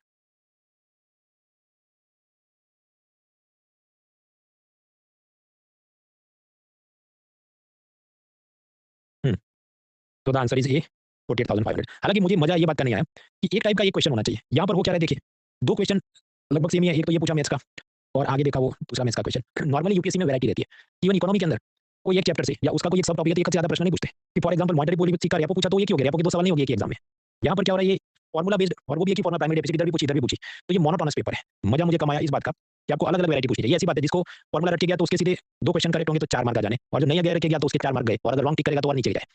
तो यू शुड बी केयरफुल। खैर आगे बढ़ते हैं। हम लोग समझ रहे थे फिस्कल स्टिमुलस देखा, ऑस्टेरिटी मेजर्स देखे। अब समझते हैं एफआरबीएम एक्ट। एफआरबीएम एक्ट में कुछ दम है नहीं। वाजपेयी सरकार के जमाने में उन्होंने बनाया FRBM act, that is fiscal responsibility and budget management act. साल याद रखना है 2003 में। आईबीसी कोड कब बना? 2016 में। जीएसटी कब आया? 2017 में। ये सब याद होना चाहिए। अब इन्होंने तो कुल मिला के बात क्या की थी? एफआरबीएम एक्ट ये कहता है कि चादर देख के पैर लंबे करो। मतलब गवर्नमेंट का फिस्कल डेफिसिट जीडीपी के 3% से ज्यादा नहीं होना चाहिए, और गवर्नमेंट का रेवेन्यू डेफिसिट जीडीपी का 0%, मतलब रेवेन्यू डेफिसिट होना ही नहीं चाहिए, शून्य होना चाहिए। अब ये सब करना तो था, लेकिन सक्सेसिव गवर्नमेंट मनमोहन सिंह, नरेंद्र मोदी, उनसे कुछ हो नहीं पाया। तो उन्होंने सीधा गोल पोस्ट ही चेंज कर दिया कि हमसे नहीं होगा, इसको पोस्टपोन करते हैं, 2018 में करेंगे, फिर 25 में करेंगे, फिर अभी नहीं करेंगे, बाद में अभी 4.5 रखते हैं, वगैरह वगैरह। तो that is FRBM act, fiscal responsibility and budget management act. वो क्या कहता है ओरिजिनली कि यूनियन और स्टेट्स दोनों ने अपनी घाटे को काबू में रखना है। ओरिजिनल टारगेट ये था कि 2008 तक यूनियन अपना फिस्कल डेफिसिट कंट्रोल करेगी। मान लो 5% ऑफ जीडीपी हो तो कम करके 3% ऑफ जीडीपी करते। स्टेट्स को भी बोला गया कि आपके स्टेट्स का जो जीएसडीपी है, ग्रॉस स्टेट डोमेस्टिक प्रोडक्ट, कि आपके राज्य में एक साल में फ्रेश गुड्स एंड सर्विसेज का कितना प्रोडक्शन हुआ, उसका क्या फाइनल मार्केट वैल्यू है, मान लो 100 रुपए, हाँ तो तुम 3 रुपए से ज्यादा लोन में मत लेना। उसी तरह 2008 तक उनको बोला रेवेन्यू डेफिसिट जीरो कर दो। आपके बहुत बढ़िया है, लेकिन फिर मेरे बाबू सोना से गोल नहीं हो रहा है, कोई नहीं तो गोल पोस्ट हम बदल देते हैं। यही किया गया कि बाद में मनमोहन सिंह सरकार को लगा कि नहीं जमेगा तो पोस्टपोन करते हैं। तो 2012 में उन्होंने कानून में सुधार किए। पहले क्या था कि रेवेन्यू डेफिसिट जीरो करो, उन्होंने चेंज कर दिया कि रेवेन्यू डेफिसिट की बात मत करो, इफेक्टिव रेवेन्यू डेफिसिट जो था उसको जीरो करेंगे। वो क्या था? वो फाइनेंस कमीशन के ग्रांट का पैसा, वो तो कैपिटल पार्ट से करके माइनस। वो कल जो गोली पिला रहे थे वो कि मेरी फिल्म तो बॉक्स ऑफिस पे लॉस गई लेकिन आईएमडीबी में मेरा रेटिंग बहुत अच्छा है, ऐसी सारी बातें थी। वो कल हम देख चुके हैं। पहले जो डेडलाइन थी 2008 उसको और एक्सटेंड कर दिया, मान लो 2018 में करेंगे। तो ये सब हुआ। उसके बाद हाँ तो 2012 में कांग्रेस सरकार ने गोल पोस्ट चेंज किए। उसके बाद मोदी सरकार ने ये सोचा कि देखो मोदी सरकार आई कब याद रखना है, 2014 में। फिर 2016 में उनको लगा हमसे भी ना हो पाएगा, तो उन्होंने कमेटी बना दी, एफआरबीएम रिव्यू पैनल, जिसके बॉस थे एनके सिंह। एनके सिंह ने सरकार को मजा आया ऐसे सब सजेशन दे दिए, क्योंकि आप याद करिए कौन है आईएस है। आईएस क्या करेंगे? सरकार को मजा आया ऐसे काम करेंगे, इसलिए आप देखिए वो फाइनेंस कमीशन के भी चेयरमैन बने, वो राज्यसभा के भी मेंबर बने। तो कुछ लोगों को वो क्लैरिटी होती है how to manage your career effectively. कुछ लोगों को क्लैरिटी नहीं होती है, इसलिए उनके 40 बार ट्रांसफर हो जाते हैं, which is not an accomplishment in my opinion. 40 बार आपकी बदली हो जाती है। इधर गुजरात में भी ईमानदार ऑफिसर्स हैं, तो उनको आता है कि कैरियर कैसे मैनेज करना है। एनीवेज, कमिंग बैक, हाँ तो क्या बनना चाहिए, मतलब एनके सिंह बनना चाहिए माय ओपिनियन, क्योंकि वो आईएएस का चरम है, या शक्तिकांत दास है जो भी मतलब आरबीआई गवर्नर बने से लेके सेबी के चीफ बने, तुहिन कांता पांडे वगैरह। अब उन्होंने, मैंने आपको बताया एनके सिंह कमेटी बनी, उन्होंने सब रिपोर्ट दे दिया, सरकार को मजा आए, और वो मजे लेकर सरकार ने कि okay as per NK Singh report हम लोग हमारे गोल पोस्ट और चेंज करते हैं। तो गोल पोस्ट उन्होंने ऐसे चेंज किए कि रेवेन्यू डेफिसिट भी भूल जाओ, इफेक्टिव रेवेन्यू डेफिसिट भी भूल जाओ, ये सब फिस्कल डेफिसिट जीडीपी का 3% तक कंट्रोल में रखना है। ओके, वो 2024-25 में करेंगे। प्राइमरी डेफिसिट बोला गया 0% कर देंगे, तो वो भी 2024-25 में। फिर क्या हुआ उसके बाद, क्या हुआ आप जानते, कोरोना आ गया ना भाई। तो कोरोना में का ये सब भूल जाओ, ये सब गलत है, मतलब कुछ नहीं करना है हमें। मैक्सिमम हम ये कोशिश करेंगे कि 2025-26 तक फिस्कल डेफिसिट को जीडीपी का 4.5% या उससे कम करने की कोशिश करेंगे। तो ये शायद अभी हमने रखा है कितना, 4.4% तक लेके आए। अगले साल कुछ और रिपोर्ट आएगा, मतलब जब बजट आएगा तो नया डेटा हम लोग देखेंगे। तो दैट इज ओवरऑल पिक्चर, ये पूरा माइंड में आपके एंड आउट कर दिया। वो ये कि ग्राफिक्स में सारी कहानी उसकी समराइज हो जाती है। अभी इसके कुछ छोटे-छोटे कैवियट्स या पॉइंट्स समझने हैं एमसीक्यू के लिए। 2016 तक मैंने आपको बताया मोदी सरकार 2014 में आई, और 2016 में उनको तब तक पहुंचे तो लगा ये सब मजा नहीं है फिस्कल डेफिसिट वगैरह में। तो उन्होंने ये सोचा, देखो कभी हमें किसान को कर्ज माफ करने की जरूरत हो सकती है, अगर बहुत सारा पैमाना या काला जाए, किसी दिन हमें ये सब आईटी सेक्टर में काम करने वाले लोगों की जॉब चली जाए, उनको अनएम्प्लॉयमेंट अलाउंस, बेरोजगारी भत्ता देने की जरूरत हो सकती है। लेकिन अभी हम ऐसा कुछ नहीं कर पाएंगे, क्योंकि ये तो एकदम रिजिड है। रिजिड मतलब सख्त है कि 3% मतलब जीडीपी का 3%, उससे ज्यादा तुम कुछ नहीं कर सकते, उससे ज्यादा तुम लोन नहीं ले सकते, उधारी नहीं कर सकते। तो गवर्नमेंट पर ऐसे रिजिड नहीं, थोड़े फ्लेक्सिबल टारगेट होने चाहिए। तो ये जो कानून है एफआरबीएम एक्ट, उसे हमें चेंज करना है, उसे फ्लेक्सिबल बनाना है। ये बोल के उन्होंने एक कमिटी बनाई, एफआरबीएम रिव्यू पैनल, जिसके बॉस थे एनके सिंह आईएएस। अभी आप समझिए, उन्होंने जो रिपोर्ट दिया उस पर यूपीएससी ने कुछ पीवाईक्यू पूछे थे, जो भी 2018-17 में पूछे होंगे, क्योंकि तब ये हॉट एंड हैपनिंग चीज थी, अब नहीं है। तो उनके जो पीवाईक्यू एमसीक्यू थे वो मैंने डिलीट कर दिया हैंडआउट से, क्योंकि रिपोर्ट में आपको पढ़ा हूं कि देखो ये उसका जवाब दे, उसका मतलब नहीं, आपको कौन पूछेगा। तो ये भी खत्म, और उसके बाद भी 2-3 चीजें खत्म होकर हम यहां तक पहुंचे कि कोई गोल ही नहीं बचा सिवाय कि 4.5% फिस्कल डेफिसिट। तो इसे हम याद नहीं रखेंगे। तो फिर तुमने बताया क्यों, ताकि आपको कहीं और दिख जाए, अच्छा तुमने तो ये पीवाईक्यू नहीं कराया एनके सिंह का, तो भाई वो आउटडेटेड चीज है, तो डिलीट कर दिया है। और आगे बढ़ते हैं। सरकार को ये लगा कि देखो ये जो 3% लिमिट है, इसमें हमें 0.5% की फ्लेक्सिबिलिटी होनी चाहिए कि 3 नहीं 3.5 का भी हो जाए तो चलेगा। ऐसा कोरोना से पहले उन्होंने कुछ ट्यून अप करने की कोशिश की। वो ऐसा है कि जो एफआरबीएम एक्ट है उसके सेक्शन 4 में कुछ लिखा है कि ये जो टारगेट दिया गया 3%, कोरोना से पहले की हम बात करें, उसमें एक्स्ट्रा 0.5% और उधारी की जा सकती है। अगर 4-5 इमरजेंसी सिचुएशन आ जाए। वो 4-5 इमरजेंसी सिचुएशन क्या है, नेशनल सिक्योरिटी, चीन या पाकिस्तान से युद्ध हो जाए, नेशनल कैलेमिटी, साइक्लोन सुनामी आ जाए, एग्रीकल्चर आउटपुट बहुत गिर जाए, मान लो ये अल नीनो जैसा ज्योग्राफी में इवेंट हो जाए और बारिश कम हो और 3-5 साल तक अकाल चले, तो फिर हम किसानों की हेल्प करने के लिए सब्सिडी देंगे, तो अपना डेफिसिट बढ़ेगा, तो 3 की जगह 3.5 भी कर सकते हैं। उसी तरह रियल आउटपुट यानी जीडीपी बहुत कम हो जाए, आप क्या लॉजिकल बात ये होना चाहिए। फिर उन्होंने 5वां पॉइंट लिखा, structural reforms in the economy with unanticipated fiscal implications. आपके आसान भाषा में बोलो ना, आसान भाषा में ये है कि देखो हम जीएसटी लेके आए, हमने नोटबंदी कर दी, उसके चलते जीडीपी अगर गिर जाए तो उस वक्त भी हमें ज्यादा कुछ सब्सिडी देनी पड़े, हाँ तो उस वक्त हम फिस्कल डेफिसिट बढ़ा सकते हैं। मतलब ये 5वां पॉइंट अगर प्रैक्टिकली बोलो तो यही है कि जीएसटी, नोटबंदी, आगे और ऐसे सब कानून सुधार के चलते अगर जीडीपी गिर जाता है तो भी हम इकोनॉमी को रिवाइव करने के लिए और एक्स्ट्रा पैसे देंगे। But observe the beauty of language, toilet को टॉयलेट नहीं बोलेंगे, वॉशरूम बोलेंगे। Structural reforms in the economy with unanticipated fiscal implications, बात तो वही है। तो ये दिमाग होना चाहिए, इसलिए आपको यूपीएससी में सिर्फ प्रीलिम्स नहीं मेंस का पेपर क्यों होता है, ताकि आपकी लैंग्वेज आर्टिकुलेशन स्किल वो देख सके, उसमें से सिलेक्ट करे, फिर ऐसा आदमी आईएएस बने, फिर वो फाइनेंस मिनिस्ट्री में बैठे, क्योंकि मिनिस्टर भले इतना पढ़ा लिखा नहीं हो, पर आईएएस वो दिमाग वाला होना चाहिए कि वो टॉयलेट को वॉशरूम बता सके। Therefore we have this things. Anyways, हाँ तो सरकार ने फायदा उठाया कि देखो 0.5% एक्स्ट्रा कर ही सकते हैं ना हम। तो ऐसा करके उन्होंने सब टारगेट चेंज कर दिए। उनका ये कहना था कि देखो ट्रिगर हो गया, ट्रिगर क्या होगा कि ये जीडीपी गिर गया, ये किसान बर्बाद हो गया, तो एस्केप क्लॉज है, मतलब फिस्कल डेफिसिट से हम एस्केप ले सकते हैं, क्योंकि कानून में ऐसा सब लिखा है। तो अलग अलग टाइम पे उन्होंने 0.5% और ज्यादा उधारी कर ली। ये पुराने नंबर याद नहीं रखने, क्योंकि कोरोना से पहले के हैं, हमें सिर्फ शब्द याद रखने हैं कि हाँ एफआरबीएम एक्ट में ऐसे ट्रिगर मैकेनिज्म है, ये जो मैंने 5 आपको बताया, जिसकी मदद से सरकार एस्केप कर सकती है डेफिसिट के टारगेट्स। ये सो दैट इज अलाउड। और ये तो तब तक चल ही रहा था, फिर तो कोरोना, मतलब मैंने ये जो कहानी अभी आपको समझो 2019 तक चली, फिर 2020 में कोरोना तो सरकार भूल जाओ सब, सीधा 9% फिस्कल डेफिसिट हो गई। फिर उन्होंने कहा ठीक है इसको कंट्रोल करेंगे हम लोग, पर वो कैसा कि 2025-26 में 4.5% से कम हो जाए फिस्कल डेफिसिट, ऐसा कुछ करेंगे हम। तो धीरे धीरे आप देखिए फिस्कल डेफिसिट में कंट्रोल किया जा रहा है, और अभी लेटेस्ट जो भी आएगी 4.4% के आसपास रखते हैं। So that is fiscal glide, कि ग्लाइडर की तरह नीचे जाए।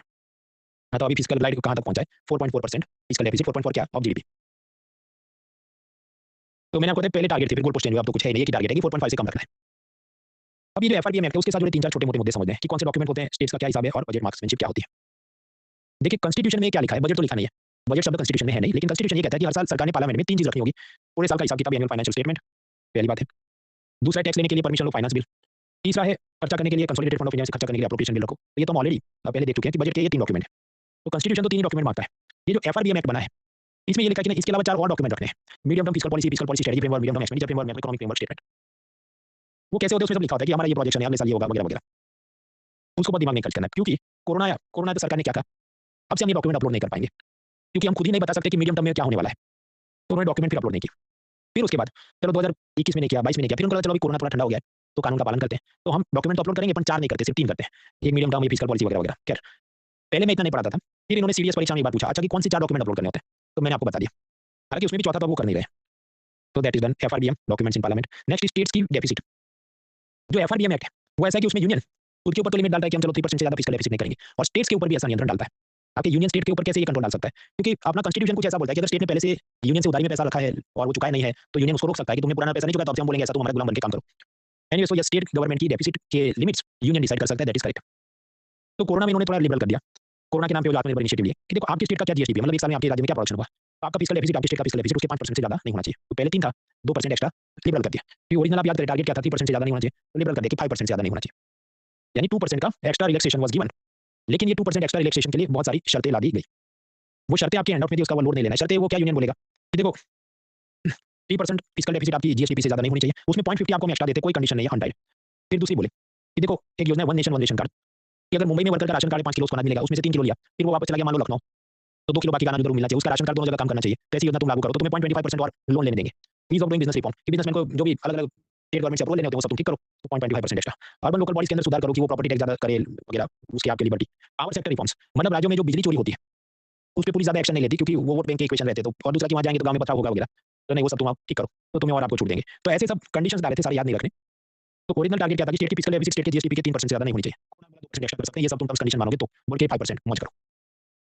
अब ये कुछ साल तक मौज कराई, फिर ये करते करते 2023 तक पहुंचे, तो वापस आ गए कि 3% और मैक्सिमम 0.5% एक्स्ट्रा। शर्त है कि पावर सेक्टर रिफॉर्म लोगे, तुम बिजली चोरी बंद करोगे, बंद करवाओगे, then we will give it. ये सब चलते रहता है। अभी लेटेस्ट क्या, अभी लेटेस्ट आजकल ये क्या करते हैं, हाँ भी नहीं बोले ना भी नहीं बोले, ताकि क्योंकि अगर ना बोलेंगे तो तुरंत हंगामा हो जाएगा ऑपोजिशन स्टेट में, इसलिए बजट में वो बोलते ही नहीं है, बजट स्पीच में बोलते ही नहीं है कि आगे क्या हो रहा है या क्या हो रहा है या होने वाला है। तो लेटेस्ट बजट आएगा तभी हमको पता चले कि अगले साल की उन्होंने लिमिट क्या रखी, क्योंकि असल में हुआ ऐसा है कि ये सबके बाद केरला सुप्रीम कोर्ट में चला गया कि हम पे ऐसे कंट्रोल नहीं होने चाहिए। हालांकि सुप्रीम कोर्ट ने उनको बोला नहीं, जो यूनियन बोले ऐसे तुमको मानना पड़ेगा वगैरह वगैरह, वो मीन्स का मुद्दा है, मीन्स में देखते हैं। तो एफआरडीएम के 4 डॉक्यूमेंट देखे, स्टेट गवर्नमेंट के डेफिसिट के रूल्स देखे, फिर एक लाइन का मुद्दा है बजट मार्क्समैनशिप। मार्क्समैन मतलब निशानेबाज, कि आपका मैं इधर सेंटर में गोली मारूंगा तो सेंटर में गोली लगनी चाहिए, कि सरकार अगर टैक्स कलेक्शन 16 लाख करोड़ करेंगे तो होना चाहिए। फिर ये नहीं कि असल में एक साल पूरा पूरा पता नहीं 13 लाख करोड़ हुए थे, इसका मतलब कि बजट की मार्क्समैनशिप वीक है, और है, गरीब है। अब ऐसी पुअर मार्क्समैनशिप से होगा क्या कि जब बजट रिलीज होगा मान लो 1 फरवरी 25 को, तो सरकार मोटे मोटे आंकड़े की टैक्स में बहुत पैसा आएगा, फिर पूरे साल में उतना अगर आए नहीं, तो अलग अलग लोगों को फिर नोटिस भेज के हैरेस किया जाए कि टारगेट कंप्लीट करना है, जैसे वोडाफोन को कैपिटल गेन्स टैक्स के नोटिस गए। दूसरा ये होता है कि अगर सरकार ने पहले बोला इतना आएगा और उस हिसाब से बड़ी बड़ी योजना लॉन्च की हो, लेकिन टैक्स में फिर उतना पैसा नहीं आया पूरे साल में, तो वो रोड कॉन्ट्रैक्टर को टाइम पे पैसा रिलीज नहीं करेंगे, तो फिर वो ढंग से काम नहीं करेगा, बेकार सीमेंट कम और रेती ज्यादा डालेगा वगैरह। तो फाइनेंस कमीशन ने कहा ये सब ठीक नहीं हो रहा है, तो सरकार ने अपनी बजट मार्क्समैनशिप ठीक करनी चाहिए, मतलब जो आंकड़े बोले तो पूरे साल उतने के हिसाब से ही चलना चाहिए। मार्क्समैनशिप खराब कब होती है, ये लोग पहले से बड़ा चढ़ा के बताएं, just to play to the gallery, कि मीडिया में पीआर में अपना रोला हो जाए, इसलिए हम बहुत बड़े बड़े नंबर बोलेंगे, जबकि उनको भी पता होगी इससे ज्यादा तो टैक्स आने वाला नहीं। तो दैट मच इज इनफ। इधर अहमदाबाद में कोई भी लारी गल्ले पे आप जाओ, पानी पूरी है, वड़ा पाव है, दाबेली है, कुछ है, सबका एक ही नाम होता है, सावरिया। सावरिया वड़ा पाव, सावरिया पाव भाजी, सावरिया डिश गोला शरबत, डिश दैट वगैरह। सिमिलरली इकोनॉमिक्स में ऐसा है कि वो सावरिया ने उसको फिस्कल बोलते हैं, फिस्कल के पीछे कुछ भी लगा दो तो कुछ बन ही जाएगा, फिस्कल रैग, फिस्कल बांसी, फिस्कल टेपरिंग, फिस्कल प्रोफिकेसी। तो ये तो अब टाइम पास की बात है ना, कि जिसको आर्टिकल लिखना, समझो द हिंदू में जो कॉलमनिस्ट है उसको कोटा दिया होगा कि तुमने 300 वर्ड का आर्टिकल लिखना है, हर हफ्ते बुधवार को जमा करना, नहीं तो तुम्हारी सैलरी कट जाएगी। तो जबरदस्ती इसकी बात करो, उसकी बात करो, जो नहीं हो उसके अंदर भी जाके बात करो, इसका कोई मतलब है नहीं। सो will not prepare all such topics. भले मॉक क्वेश्चन बनाने वाले आपको पूछे, हम दिमाग नहीं खर्च करेंगे, क्योंकि मेरा अप्रोच सिंपल है। हम कुछ कब पढ़ते हैं, या तो एनसीईआरटी में दिया, तमिलनाडु की बुक में दिया है, या बजट इकोनॉमिक सर्वे में बात है, या फिर कुछ ऐसा जो करंट अफेयर्स में कंटीन्यूअसली उसका कुछ ना कुछ चलते रहता है, जैसे टैरिफ वॉर है, तो फिर हम पढ़ते हैं। वरना तो ये तो 2 साल का एमए इकोनॉमिक्स कोर्स करने बैठ जाएंगे, मगर ये सब कुछ करने बैठे तो so will not waste time. आपको प्राइवेट मॉक टेस्ट में सब दिखे तो लोड नहीं लेना, उसको स्किप करके बाकी टॉपिक देखते हैं। आप समझिए इकोनॉमी के अंदर या कोई भी सब्जेक्ट के अंदर जो सवाल होते हैं, तो 30-40 तो ऐसे होते हैं कि सब कोई मैनेज कर सके, करंट अफेयर्स की छाती नहीं पीटे वो भी मैनेज कर सके, उसके बाद बहुत सीक्रेट टाइप का कोचिंग के नोट्स नहीं हो तो भी मैनेज कर सके। उसका कारण ये है कि जो यूपीएससी का प्रोफेसर होता है उसको ये काम दिया गया है, उसको क्लैरिटी दी गई होती है कि तुम पेपर ऐसा सेट करना कि सबको मौका मिले, बड़े शहर के लोगों को भी, छोटे गांव शहर के लोगों को भी। तो ये हमारे लिए अपॉर्चुनिटी है, इसका हमें फायदा उठाना है कि एक से ज्यादा वो कॉम्प्लेक्स करके नहीं पूछेगा, रटी रटाई चीजें पूछता है। अभी अगर आप जियोग्राफी का पेपर देखो, मतलब 2025 प्रीलिम्स, बहुत सारी ऐसी चीजें एनसीईआरटी से सीधा उठा के पूछा है। नहीं तो उसको आईएएस मतलब टफ पेपर रखना चाहिए, तो एडवांस पूछे ना, क्यों एनसीईआरटी से पूछ रहा है, ताकि सबको मौका मिले। तो दैट इज एन अपॉर्चुनिटी। इसलिए एक से ज्यादा हम लोग एमए इकोनॉमिक्स करने नहीं बैठते, प्राइवेट मॉक टेस्ट वाले फालतू में फियर मॉन्गरिंग करते हैं, भय फैलाते हैं, तो डरना नहीं है। नाउ इसके बाद भी टॉपिक आएगा, टॉपिक थोड़ा बदलेगा कि बजट के अलग अलग प्रकार। उससे पहले अभी हम ब्रेक नहीं ले रहे हैं, लेकिन कुछ अलग से विचित्र क्वेश्चन इन्होंने पूछे, उसको सॉल्व करना जरूरी है। मैं आपको 40 सेकंड देता हूँ, ये क्वेश्चन आप सोचिए, फिर इसकी वोटिंग करते हैं। फिर आगे कहानी जारी है, लेकिन ये कुछ और अतरंगी सवाल देख लेते हैं बीच में।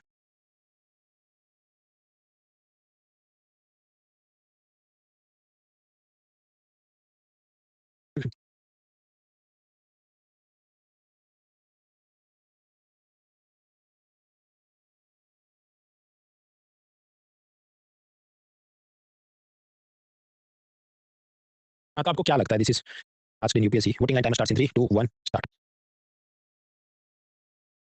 अंशु, दिव्यांश, वैभव, सज्जल, रविंद्र, नेहा, नम्रता, वसीम, विशाल, चिराग, सुभाष, शिवानी, अतुल, वीरा, तुलसी, कृष, पिनाक, ईशा, दीपक, सोनिया, केशव, शांतनु, अब्दुल्ला, गौसिया, समृद्धिशु, आदर्श, गर्व, श्वेता, विकास, प्रशांत, अमर, आदित्य राज, यश, प्रीति, मेघा, मुक्ता, कुंवर, विशाल, आदर्श। Correct answers. देखिए बात कैसी है कि आपने पैसा बैंक में सेव किया, म्यूचुअल फंड में, पोस्ट ऑफिस में, तो उसमें से कुछ तो पैसा गवर्नमेंट सिक्योरिटी में जा रहा है, और पोस्ट ऑफिस सेविंग जो है सब किसान विकास मित्र वगैरह, तो नेशनल स्मॉल सेविंग फंड में जाएगा, उधर से सरकार को लोन मिल जाएगा। पहला स्टेटमेंट क्या कहता है कि share of household savings go toward government borrowing, correct है। तो अब बात है कि सेकंड जो चीज़ है वो क्या कहती है, वो ऐसा कहती है, आप याद करें कि सरकार के ऊपर जितना लोन है मान लो 100 लाख करोड़ का, उसमें ज्यादातर इंटरनल भारत से लिया है, अमेरिका से नहीं लिया है, रूपी करेंसी में लिया है, फिक्स टाइप का है और लॉन्ग टर्म टाइप का है, तो यानी फिक्स वाला कंपोनेंट ज्यादा है। अभी आरबीआई की हम याद करें 3 जात की गवर्नमेंट सिक्योरिटी होती है, कुछ तो फिक्स वाली होती है, कुछ फ्लोटिंग होती है, लिबोर वगैरह से लिंक हो, तीसरी होती है ऑप्शन द्वारा, कि वो आरबीआई पूछे तुम लोग कौन से भाव में लोन देने को तैयार हो, ये कहे 6 ये कहे 7, हाँ तो 6 वाले से वो लोन लेंगे क्योंकि वो सस्ते में देने को तैयार है। फिर अब इसको जो गवर्नमेंट सिक्योरिटी इशू की तो उसमें तो फिक्स हो गया ना कि तुम्हें 6% ही मिलेगा। तो जब आप इसको ऐड करें, फिक्स वाला ये मार्केट रेट से आया, लेकिन मार्केट रेट ने फिक्स किया अल्टीमेटली कि 6% ब्याज होना चाहिए, और खुद से फिक्स करके भी कुछ उन्होंने इशू किया, तो 10 + 10 बोलेंगे तो बहुत बड़ी रकम है, दैट इज फिक्स्ड वाली majority of debt is fix, floating वाली बहुत कम है कि मान लो लिबोर मिबोर ऐसे एक्सटर्नल कोई बेंचमार्क से लिंक। तो इस कारण से second is also dated security मतलब government security issued at market related in option form large component of internal debt, so the answer is both. Market floating changing इसमें confusion हो जाता था, क्योंकि लोग क्या सोचेंगे कि भाई मार्केट अगर डिसाइड कर रहा है तो वो तो ऑप्शन है, तो ऊपर नीचे होगा तो वो चेंजिंग है, ऐसा मुझे भी लगा। फिर ऑफिशियल आंसर के साथ सब क्रॉस मैच करें तो yes the answer is C, both statements are correct. Crazy question. Now one more sir, इसके बाद समझ हम पढ़ ही रहे हैं, लेकिन बजट क्लासिफिकेशन अब आसानी चीजें आएंगी उसमें, इससे पहले कुछ अतरंगी सवाल हम जो देख रहे हैं। 2025 प्रीलिम में एक और सवाल पूछा, ये 2025 प्रीलिम यूनिक है। आप याद करें क्या क्या पूछा, गिनने बैठते हैं, फाइनेंस कमीशन कितना 45% शेयर नहीं है। फिर आप याद करें ईडी होम मिनिस्ट्री के नीचे ऐसा 3 पैर वाला क्रेजी क्वेश्चन पूछा जो हम सॉल्व नहीं कर सकते थे। फिर 3 4 5 6 क्वेश्चन क्या, या तो क्लासिफिकेशन है तो हमने फॉर्मूला वाले देख लिए कैलकुलेशन वाले, तो सम 5 6 क्वेश्चन पे लास्ट फ्रॉम सेकंड पिलर। खैर ये क्वेश्चन भी 2025 का है। आई गिव यू 40 सेकंड, इस पे गौर करें फिर वोटिंग लाइन खोलते हैं।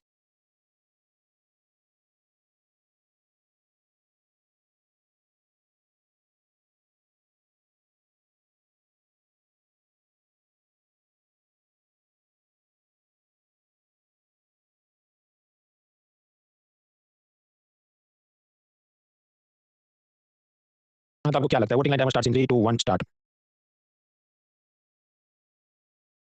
तन्वी, अंकित, शालिनी, आर्य, अभिनव, नवजोत, वीरा, सुभाष, कीर्ति, अजित, सौरव, सूरज, संचार, नव्या, सफीना, अश्मिता, तान्या, युवराज, यशवी, मेजू, अबरार, तेजस्वी, अग्रवाल, लीना, रोशनी, अनुष्का, दिव्या, निधि, उज्जवल, ये सब लोग। फिर विकास, अमन, प्रशांत, आदित्य, प्रीति, मुक्ता, विशाल, अटल, यश, जायदन, अदर्स करेक्ट आंसर्स। आप समझिए, मान लीजिए यूनियन ने स्टेट को लोन दिया, loan by union to state, तो इस पे प्रिंसिपल और इंटरेस्ट राज्य सरकार केंद्र को वापस देगी। तो यूनियन के पॉइंट ऑफ व्यू से ये तो एसेट हुआ ना लोन अकाउंट, और स्टेट के पॉइंट ऑफ व्यू से लाइबिलिटी। तो इधर तो सरकार कमाएगी ना केंद्र सरकार, तो केंद्र की लाइबिलिटी कहाँ हुई, ये तो एसेट हो गई। तो आप समझिए, इंटरेस्ट की जो इनकम है, जो यूनियन ने स्टेट को लोन में दिया, स्टेट ब्याज चुका रहा है, तो वो यूनियन के पॉइंट ऑफ व्यू से रेवेन्यू पार्ट, और उसमें आप लिखेंगे इनकम हो रही है, टैक्स वाली नहीं नॉन टैक्स वाली हो रही है। नॉन टैक्स में क्या था, डिविडेंड का पैसा, रेलवे टिकट का पैसा, इंटरेस्ट इनकम का पैसा, तो इंटरेस्ट रिसीव्ड इज लायबिलिटी नहीं भाई, वो तो इनकम साइड में आ गया। कैपिटल पार्ट ऑफ बजट में आप याद करें, रिसीट में क्या था, उधारी में पैसा लेना, तो लायबिलिटी बढ़ती है, करेक्ट। डिसइन्वेस्टमेंट अगर सरकार करे तो गवर्नमेंट की एसेट कम होगी ना, कि पहले हमारे पास एलआईसी के 100% शेयर्स थे, अब केवल 95 है, तो यस। यार उतना नहीं भी सोचने बैठो तो थर्ड स्टेटमेंट तो गलत ही है ना, इंटरेस्ट रिसीव्ड ऑन लोन की लायबिलिटी तो रॉन्ग है। अगर 3 रॉन्ग है, आप बंद करके डिलीट करो, सब बी चला गया, डी आंसर इज ए, तो ये 1 एंड 2 ओनली। फिर भी अगर क्रॉस चेक करना 1 तो करें, कैपिटल रिसीट लायबिलिटी जैसे वो डेट वाला गया, या रिडक्शन नहीं एसेट, जब डिसइन्वेस्टमेंट करते हैं तो सरकार की एसेट्स कम होती है क्योंकि एलआईसी के वो शेयर्स बेचती है। बोरोइंग एंड डिसइन्वेस्टमेंट और कैपिटल रिसीट तो करेक्ट है, इंटरेस्टिंग क्वेश्चन। फिर हमने देखा कि ये डेफिसिट का पहला सवाल आया, वो हमने देखा, डेफिसिट का दूसरा सवाल आया, ये हमने देखा। मैनेजेबल हो, अगर फॉर्मूला रट के जाए तो कुछ ऐसा जोड़ा जाए ऐसा तो है नहीं। नाउ जस्ट अ मिनट, हम इधर एक ब्रेक लेते हैं, क्योंकि ब्रेक के बाद जो पढ़ना है वो एक साथ पढ़ लेंगे, तब तक आप ये जीपीएससी का सवाल सॉल्व करें। मैंने हिंट साइड बार में लिखी है, break for 5 minutes.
Three more minutes.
30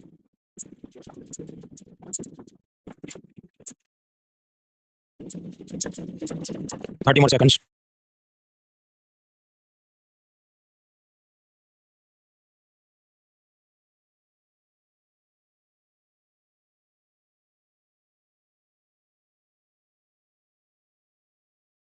हाँ, तो आपको क्या लगता है एक्सपेंशनरी फिस्कल पॉलिसी में क्या करते होंगे? Voting time starts in 3 2 1 start.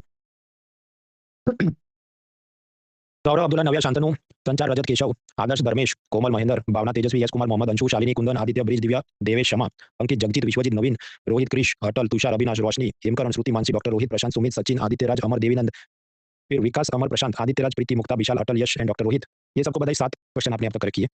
सही है। काउंटर साइक्लिक फिस्कल पॉलिसी ज्यादा में चर्चा में रहता है कि मंदी में ज्यादा खर्चा करो। एक्सपांशनरी फिस्कल पॉलिसी ये शब्द इतना चर्चा में आता नहीं। तब एग्जाम में गए अचानक से शब्द दिखा तो फिर सोचने बैठना पड़ेगा क्या करते होंगे। तो अब याद करें हमें एक्सपांशनरी फिस्कल पॉलिसी नहीं पता हो, लेकिन एक्सपांशनरी मॉनेटरी पॉलिसी तो पता थी। उसमें क्या करते थे? रेपो कम करते थे, सीआरआर कम करते थे, ताकि लोन सस्ते पब्लिक दे देना, शॉपिंग करे, जीडीपी को प्रोत्साहन मिले, जिसे हम expansionary monetary policy, dovish monetary policy, ये सब हम शब्द यूज करते थे। पिलर 1 A 2 याद करें। तो लॉजिक अच्छा एक्सपांशनरी कोई चीज होती है तो वो लोन सस्ते कराने के लिए, जीडीपी बढ़ाने के लिए की जाती है। तो यहाँ पर ऐसा कौन सा लॉजिक है जो जीडीपी को ज्यादा मदद करेगा एक्सपांशनरी पॉइंट ऑफ व्यू से? तो yes, what we have to do? Decrease the direct indirect taxes and increase public expenditure. So the answer is A. Interesting question. फिर वापस आते हैं तो हमें अब जो समझना है, देखिए डेफिसिट टाइप से लेके बहुत कुछ पढ़ लिया, फिस्कल काउंसिल वगैरह चीजें वो मींस का मुद्दा मींस में देखेंगे। अभी तो हम लोग, अंग्रेजी में एक शब्द है, we are out of the woods, जंगल में से बाहर निकल गए। जो भी मतलब जटिल कॉम्प्लेक्स का देख लिया, अभी जो चीजें वो सब एक एक दो लाइन की है। तो बजट के प्रकार, बजट के प्रकार में क्या है? पहले रेलवे बजट अलग से दिखाते थे, तो फाइनेंस मिनिस्टर जनरल बजट रखेंगे, लेकिन उससे कुछ हफ्तों पहले रेलवे बजट रेलवे मिनिस्टर रखेंगे। अब स्वाभाविक ऐसा सब होगा तो कोई उसमें तकलीफ क्या आएगी? बजट रेलवे बजट 2011 आप देखिए, Mamata Banerjee proposed setup Rabindra museum at Howrah, Gitanjali museum at Bolpur, Shambhu Mitra culture complex और म्यूजिक अकेडमी एट हावड़ा। तो रेलवे बजट का ये काम तो नहीं होना चाहिए ना, रेलवे बजट में रेलवे की बात होनी चाहिए। लेकिन कोalition गवर्नमेंट, गठबंधन सरकार हो और उसमें टीएमसी आरजेडी ऐसा कोई पार्टी के व्यक्ति को रेल मिनिस्टर बनाओ, तो वो क्या सोचेगी, ठीक है रेल बजट तो है, लेकिन मुझे अपने स्टेट में जो स्टेट इलेक्शन जीतने हैं उसके लिए मैं क्या अलग से यूनिक बातें बोल दूं, जिसे हम कहते हैं प्लेइंग टू द गैलरी। इस कारण से अननेसेसरीली बहुत सारे प्रोजेक्ट अनाउंस किए जाते थे जो कंप्लीट नहीं होते थे, रेलवे का प्रॉफिट उस पर असर होता था। तो ये सब देखते हुए एक कमेटी बनी, विवेक देबरॉय कमेटी। विवेक देबरॉय ने साफ साफ कह दिया कि भाई ये रेल बजट है, उसको अलग से टीवी पे प्रेजेंट किया जाता है, इसलिए ये लोग ऐसा सब अलग अलग बातें बोलते हैं, तो हमें ये बंद कर देना है। तो रेल बजट बंद हो गया। अब जो भी है वो जनरल बजट में फाइनेंस मिनिस्टर ही बोल देते हैं कि रेलवे की 4 लाइन बनाएंगे या कुछ करेंगे, तो रेलवे बजट इज गॉन। हाँ, तो पहले रेल बजट समझो, उसमें इनकमिंग आउटगोइंग रहता है, फिर जनरल बजट में से उसको इनकमिंग आउटगोइंग पैसा जाता है, ये सारी खिचड़ी बंद, वो अलग बजट है ही नहीं। नेक्स्ट, तो रेलवे बजट जनरल बजट का तो मर्जर हो गया। फिर था प्लान नॉन प्लान बजट। वैसी बात थी कि पहले 5 ईयर प्लान थे, पंचवर्षीय योजना, फिर मोदी जी ने वो पंचवर्षीय योजना बंद कर दिया, तो नीति आयोग है जो 5 ईयर प्लान बनाता नहीं है। तो उस जमाने में जब प्लानिंग कमीशन था, 5 ईयर प्लान थे, तो बजट ऐसे दिखाते थे कि बजट के अंदर टोटल इनकम, फिर उसका रेवेन्यू इनकम, कैपिटल इनकम, और बजट के अंदर टोटल एक्सपेंस। फिर टोटल एक्सपेंस को वो डिवाइड करते थे 2 पार्ट में। नॉन प्लान एक्सपेंडिचर जैसे आर्मी, आपके आर्मी ने भी प्लान तो किया था ना, वो बराबर है। यहाँ प्लान का मतलब क्या कि 5 ईयर प्लान में जो नहीं लिखा है, क्योंकि 5 ईयर प्लान में क्या लिखेंगे, गरीबी हटाएंगे, भुखमरी कम करेंगे, उसमें ऐसा तो हम 50,000 और सिपाहियों को बॉर्डर पे तैनात करेंगे। आपको तैनात वो करेंगे पर लिखेंगे नहीं, क्योंकि 5 ईयर प्लान में ऐसा सब लिखे तो अपने जो पड़ोसी देश वो नाराज हो जाए। तो इस कारण से जो डिफेंस फोर्सेस को जो एलोकेशन जाना चाहिए वो कम जाता था। क्योंकि आप समझो जब आप क्लासिफाई कर रहे हो total expense non plan and plan, तो हमेशा प्रेशर क्या रहेगा, नहीं प्लान एक्सपेंडिचर बढ़ाओ, गरीबों को, किसानों को, इनकी मदद करो, तो अगले इलेक्शन में ठीक रहेगा सब। ये सब देखते हुए अब तो क्या प्लानिंग कमीशन बंद हो गया, तो प्लान ही नहीं है, तो plan non plan expenditure classify करने का कोई जरूरत नहीं है। सो दिस इज आल्सो गॉन। तो प्लान नॉन प्लान एक्सपेंडिचर खत्म, रेलवे वर्सेस जनरल बजट खत्म, अब एक ही बजट है और उसमें रेवेन्यू पार्ट और कैपिटल पार्ट होता है जो हम इतने दिन से सीख रहे हैं। तो types of budget is over. Next, mains paper 3 में मुद्दा है बजटिंग। देखिए कुक मतलब रसोईया, कुकिंग मतलब क्या, रसोई बनाने की प्रक्रिया। तो बजटिंग मतलब क्या, बजट बनाने की प्रक्रिया। इट इज द प्रोसेस और strategy with which budget is prepared. वो मेंस का मुद्दा है, पर उसमें जाने लायक चीज अभी देखते हैं, क्योंकि मेंस में उन्होंने कभी कुछ पूछा ही नहीं। यूपीएससी की तकलीफ क्या, होशियारी मारने के चक्कर में 2013 में उन्होंने मेंस का सिलेबस चेंज कर दिया। फिर उनको पता है इसमें पूछने लायक तो कुछ है नहीं, तो बजटिंग ऐसी चीज है वो उन्होंने कभी पूछी नहीं। ये असल में पब्लिक एडमिनिस्ट्रेशन का टॉपिक है, तो फिर वो पूछने जाए उतना एडवांस पूछना होगा, उसको पता जीएस नहीं रहेगा, इसलिए पूछता नहीं। फिर क्योंकि सिलेबस में है, मैंने फीस ली है, तो 4-5 मेन चीजें मैं आपको बता देता हूँ। बजटिंग बनाने की प्रक्रिया नेहरू के जमाने में क्या होगी, पारंपरिक ट्रेडिशनल, यदि हम के लाइन आइटम, लाइन 1 10,000 रुपए दे दो, हॉस्पिटल में नया बेड लगाना है। लाइन 2 50,000 रुपए दे दो, नया कंप्यूटर खरीदना है। तो लाइन आइटम बजट में क्या होता है, बस खर्चा करना है, उससे क्या फायदा होगा, क्या ऑब्जेक्टिव है, कोई चर्चा नहीं, कोई उसका जिक्र नहीं। तो simply mentioning the income expense without measuring underlying benefit या परफॉर्मेंस। तो फिर कुछ साल बाद उनका नहीं ऐसा नहीं होना चाहिए, परफॉर्मेंस बजटिंग होना चाहिए कि हम जो भी खर्च कर रहे हैं तो उससे क्या लाभ होगा, उसका क्या ऑब्जेक्टिव है, क्लियरली मेंशन करो। फॉर एग्जांपल अब वो ऐसे लिखेंगे कि 50,000 रुपए का नया कंप्यूटर लेंगे विद सम कंडीशन कि आपसे आरटीआई एप्लीकेशन में कोई फाइल करे कि हमारी आंसर की दीजिए या ये रिजल्ट दीजिए, कट ऑफ दिखाइए। तो पहले जितना टाइम लगता था उससे 30% जल्दी वो सारी एप्लीकेशन प्रोसेस हो जानी चाहिए, क्योंकि हम कंप्यूटराइजेशन कर रहे हैं। तो यहाँ पर हम क्या करें, परफॉर्मेंस बजटिंग, मतलब जो भी खर्चा कर रहे हैं तो उसका ऑब्जेक्टिव और उससे क्या फायदा हो रहा है वो सब लिखेंगे। तो ऐसी प्रोसेस अगर बजट बना, that is called performance budgeting. अब इसको प्रैक्टिकली इंप्लीमेंट करने के लिए मोदी सरकार ने कुछ फॉर्मेट तैयार किया 2017 से, जिसे कहते हैं आउटपुट आउटकम फ्रेमवर्क। वैसा क्यों, मिनिस्ट्री का नाम लिखेंगे, ministry of electronics and IT, फिर योजना का नाम लिखेंगे प्रधानमंत्री ग्रामीण डिजिटल साक्षरता अभियान यानी पीएम की दिशा, 400 करोड़ देंगे इस वास्ते। तो आउटपुट या डिलीवरेबल्स लिखेंगे, अच्छा ये पैसों से 5 करोड़ गांव वालों को हम ट्रेनिंग देंगे, और फिर उसका आउटकम मेजर किया जाएगा। मतलब कोई एक थर्ड पार्टी एजेंसी भेजेंगे जो सर्वे करेगी, पब्लिक को पूछेगी तुमको एक्सेल वर्ड सब आता है कि नहीं, और उसे वो चेक करेंगे कि number of digitally literate persons बढ़े हैं कि नहीं, और पूरी ये प्रोसेस को नीति आयोग मॉनिटर करेगा। तो ये जो output outcome framework for schemes है वो असल में क्या है, परफॉर्मेंस बजटिंग है। ट्रेडिशनली जो बजट बनता है उसमें क्या होगा, पिछले साल मान लो 50,000 करोड़ रुपए एजुकेशन को दिए थे, अब इस साल बजट में क्या करेंगे, 10% एक्स्ट्रा दे दो, 55,000। क्योंकि समझो अगर कम देंगे तो ऑपोजिशन और मीडिया वाले हंगामा करेंगे कि सरकार is not serious about education, education budget has been cut down वगैरह वगैरह। तो हमेशा पहले जो बजट बनते हैं उसमें अप्रोच क्या रहता है? Automatic and incremental. Automatically approve करते रहो बजट और पिछले साल के मुकाबले इंक्रीमेंटली इस साल 5-10% एक्स्ट्रा देते रहो ताकि कोई ऑपोजिशन या मीडिया वाला उंगली नहीं उठाए। उसके मुकाबले अब सरकार ने शुरू किया zero based budgeting. Zero based budgeting ऐसा है कि हर साल हर एक मिनिस्ट्री डिपार्टमेंट और उसकी जो योजना है उसको जीरो से हम इवैल्यूएट करेंगे। तो एजुकेशन डिपार्टमेंट के सेक्रेटरी यानी आईएएस को फाइनेंस मिनिस्ट्री बुलाएगी कि देखो तुमको 50,000 करोड़ दिए थे, लेकिन अभी भी सर्वे बताता है कि क्लास 5 के 60% बच्चे तो पढ़ नहीं पाते, तो तुमने पैसों का क्या किया? अब उसको या तो जस्टिफाई करें, वरना ये करें अच्छा तो प्राइमरी स्कूल के अंदर इतने पैसों की जरूरत नहीं है, ये पैसा वेस्ट हो रहा है, तो तुम्हें हम लोग 40,000 करोड़ देंगे। यानी शून्य से इवैल्यूएट करा जाएगा। इसे हम कहते हैं जीरो बेस्ड बजटिंग। हर साल शून्य से जस्टिफाई करने को पूछे। अब इसके कॉन्सिक्वेंसेस क्या होते हैं? फॉर एग्जांपल एक संस्था है, ये जो पंचायती राज मिनिस्ट्री है उसके नीचे एक रिसर्च संस्था है हैदराबाद में, हर साल उसको 70 करोड़ मिलते थे। इस साल ऐसा उसको सिर्फ 1 लाख रुपया दिया है कि तुम कुछ काम नहीं करते, एक कौड़ी का काम, 1 लाख की तुम्हारी औकात है। तो फिर हाकार मच गया कि 70 करोड़ का 1 लाख कैसे हो सकता है? और अगर हम करेक्ट माने कि चलो पब्लिक एडमिनिस्ट्रेशन की सिद्धांत से आपने जीरो बेस्ड बजटिंग किया और आपने 1 लाख किया जो बराबर है, तो इसका मतलब इतने साल तक हैदराबाद की वो पंचायत राज बॉडी पैसा वेस्ट कर रही थी, उनको 70 करोड़ क्यों मिल रहे थे? एनीवेज, तो ट्रेडिशनल बजट में क्या होता है? इनफाइनाइट पीरियड तक योजना चलती है और हर साल पिछले साल वाले 5-10% एक्स्ट्रा दे देते हैं। जीरो बेस्ड बजटिंग में क्या होता है? It is reviewed every year और उस हिसाब से उसमें मॉडिफिकेशन किया जाए, डिलीट किया जाए कोई चीजों को। फिर सनसेट बजटिंग क्या है? उसमें पहले से एक्सपायरी डेट लिखी रहती है कि फॉर एग्जांपल एक योजना थी प्रोडक्शन लिंक्ड इंसेंटिव स्कीम, तो जब लॉन्च की वो मान लो 2020 में या 19 में, तो उसमें पहले से लिखा 2025 में खत्म हो जाएगी। जैसे एक और स्कीम थी स्मार्ट सिटी, वो जब भी लॉन्च की मान लो 2016 में, तो उसमें लिखा था 2025 में खत्म हो जाए तो खत्म। तो स्कीम्स जो एक्सपायरी डेट के साथ है, मतलब सनसेट सूर्यास्त के साथ है, वो है सनसेट बजटिंग प्रोसेस। अब जरूरी नहीं कि हर एक एक्सक्लूसिव मतलब अलग है, सरकार ये भी कर सकती है, सरकार साथ साथ ये भी कर सकती है, दोनों का मिश्रण भी कर सकती है। Yes that is allowed. कुछ जगह ट्रेडिशनल बजटिंग चलता है, फॉर एग्जांपल हर साल मनरेगा स्कीम में वो कि हाँ फिर कंटिन्यू रखो, 40,000 करोड़ दे दो हर साल, तो वो ट्रेडिशनल बजटिंग से चला, भले उसे क्या नीचे कितना काम होने को नहीं, इतना देना पड़ेगा वरना ऑपोजिशन वाले हंगामा करेंगे, सरकार को गरीबों की दरकार नहीं है। तो कुछ योजनाओं में ट्रेडिशनल बजटिंग भी चलता है। आगे तो बजटिंग में लाइन आइटम देख लिया, जीरो बेस्ड बजटिंग देख लिया। जेंडर बजट, देखिए जेंडर बजट मतलब वो सेपरेट बजट नहीं है, लेकिन सरकार हर साल एक डॉक्यूमेंट रखेगी कि महिलाओं के लिए हम इतना खर्च कर रहे हैं। तो कॉन्स्टिट्यूशन में कुछ ऐसा लिखा नहीं, एफआरबीएम में ऐसा कुछ लिखा नहीं, सरकार बस ट्रांसपेरेंसी अकाउंटेबिलिटी के लिए ये करती है।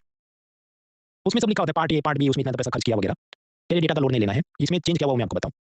पहले ये लोग मतलब 2023 तक कैसे प्रेजेंट करते थे, जेंडर बजट की पीडीएफ फाइल वो अपलोड करेंगे, उसमें 2 पार्ट थे।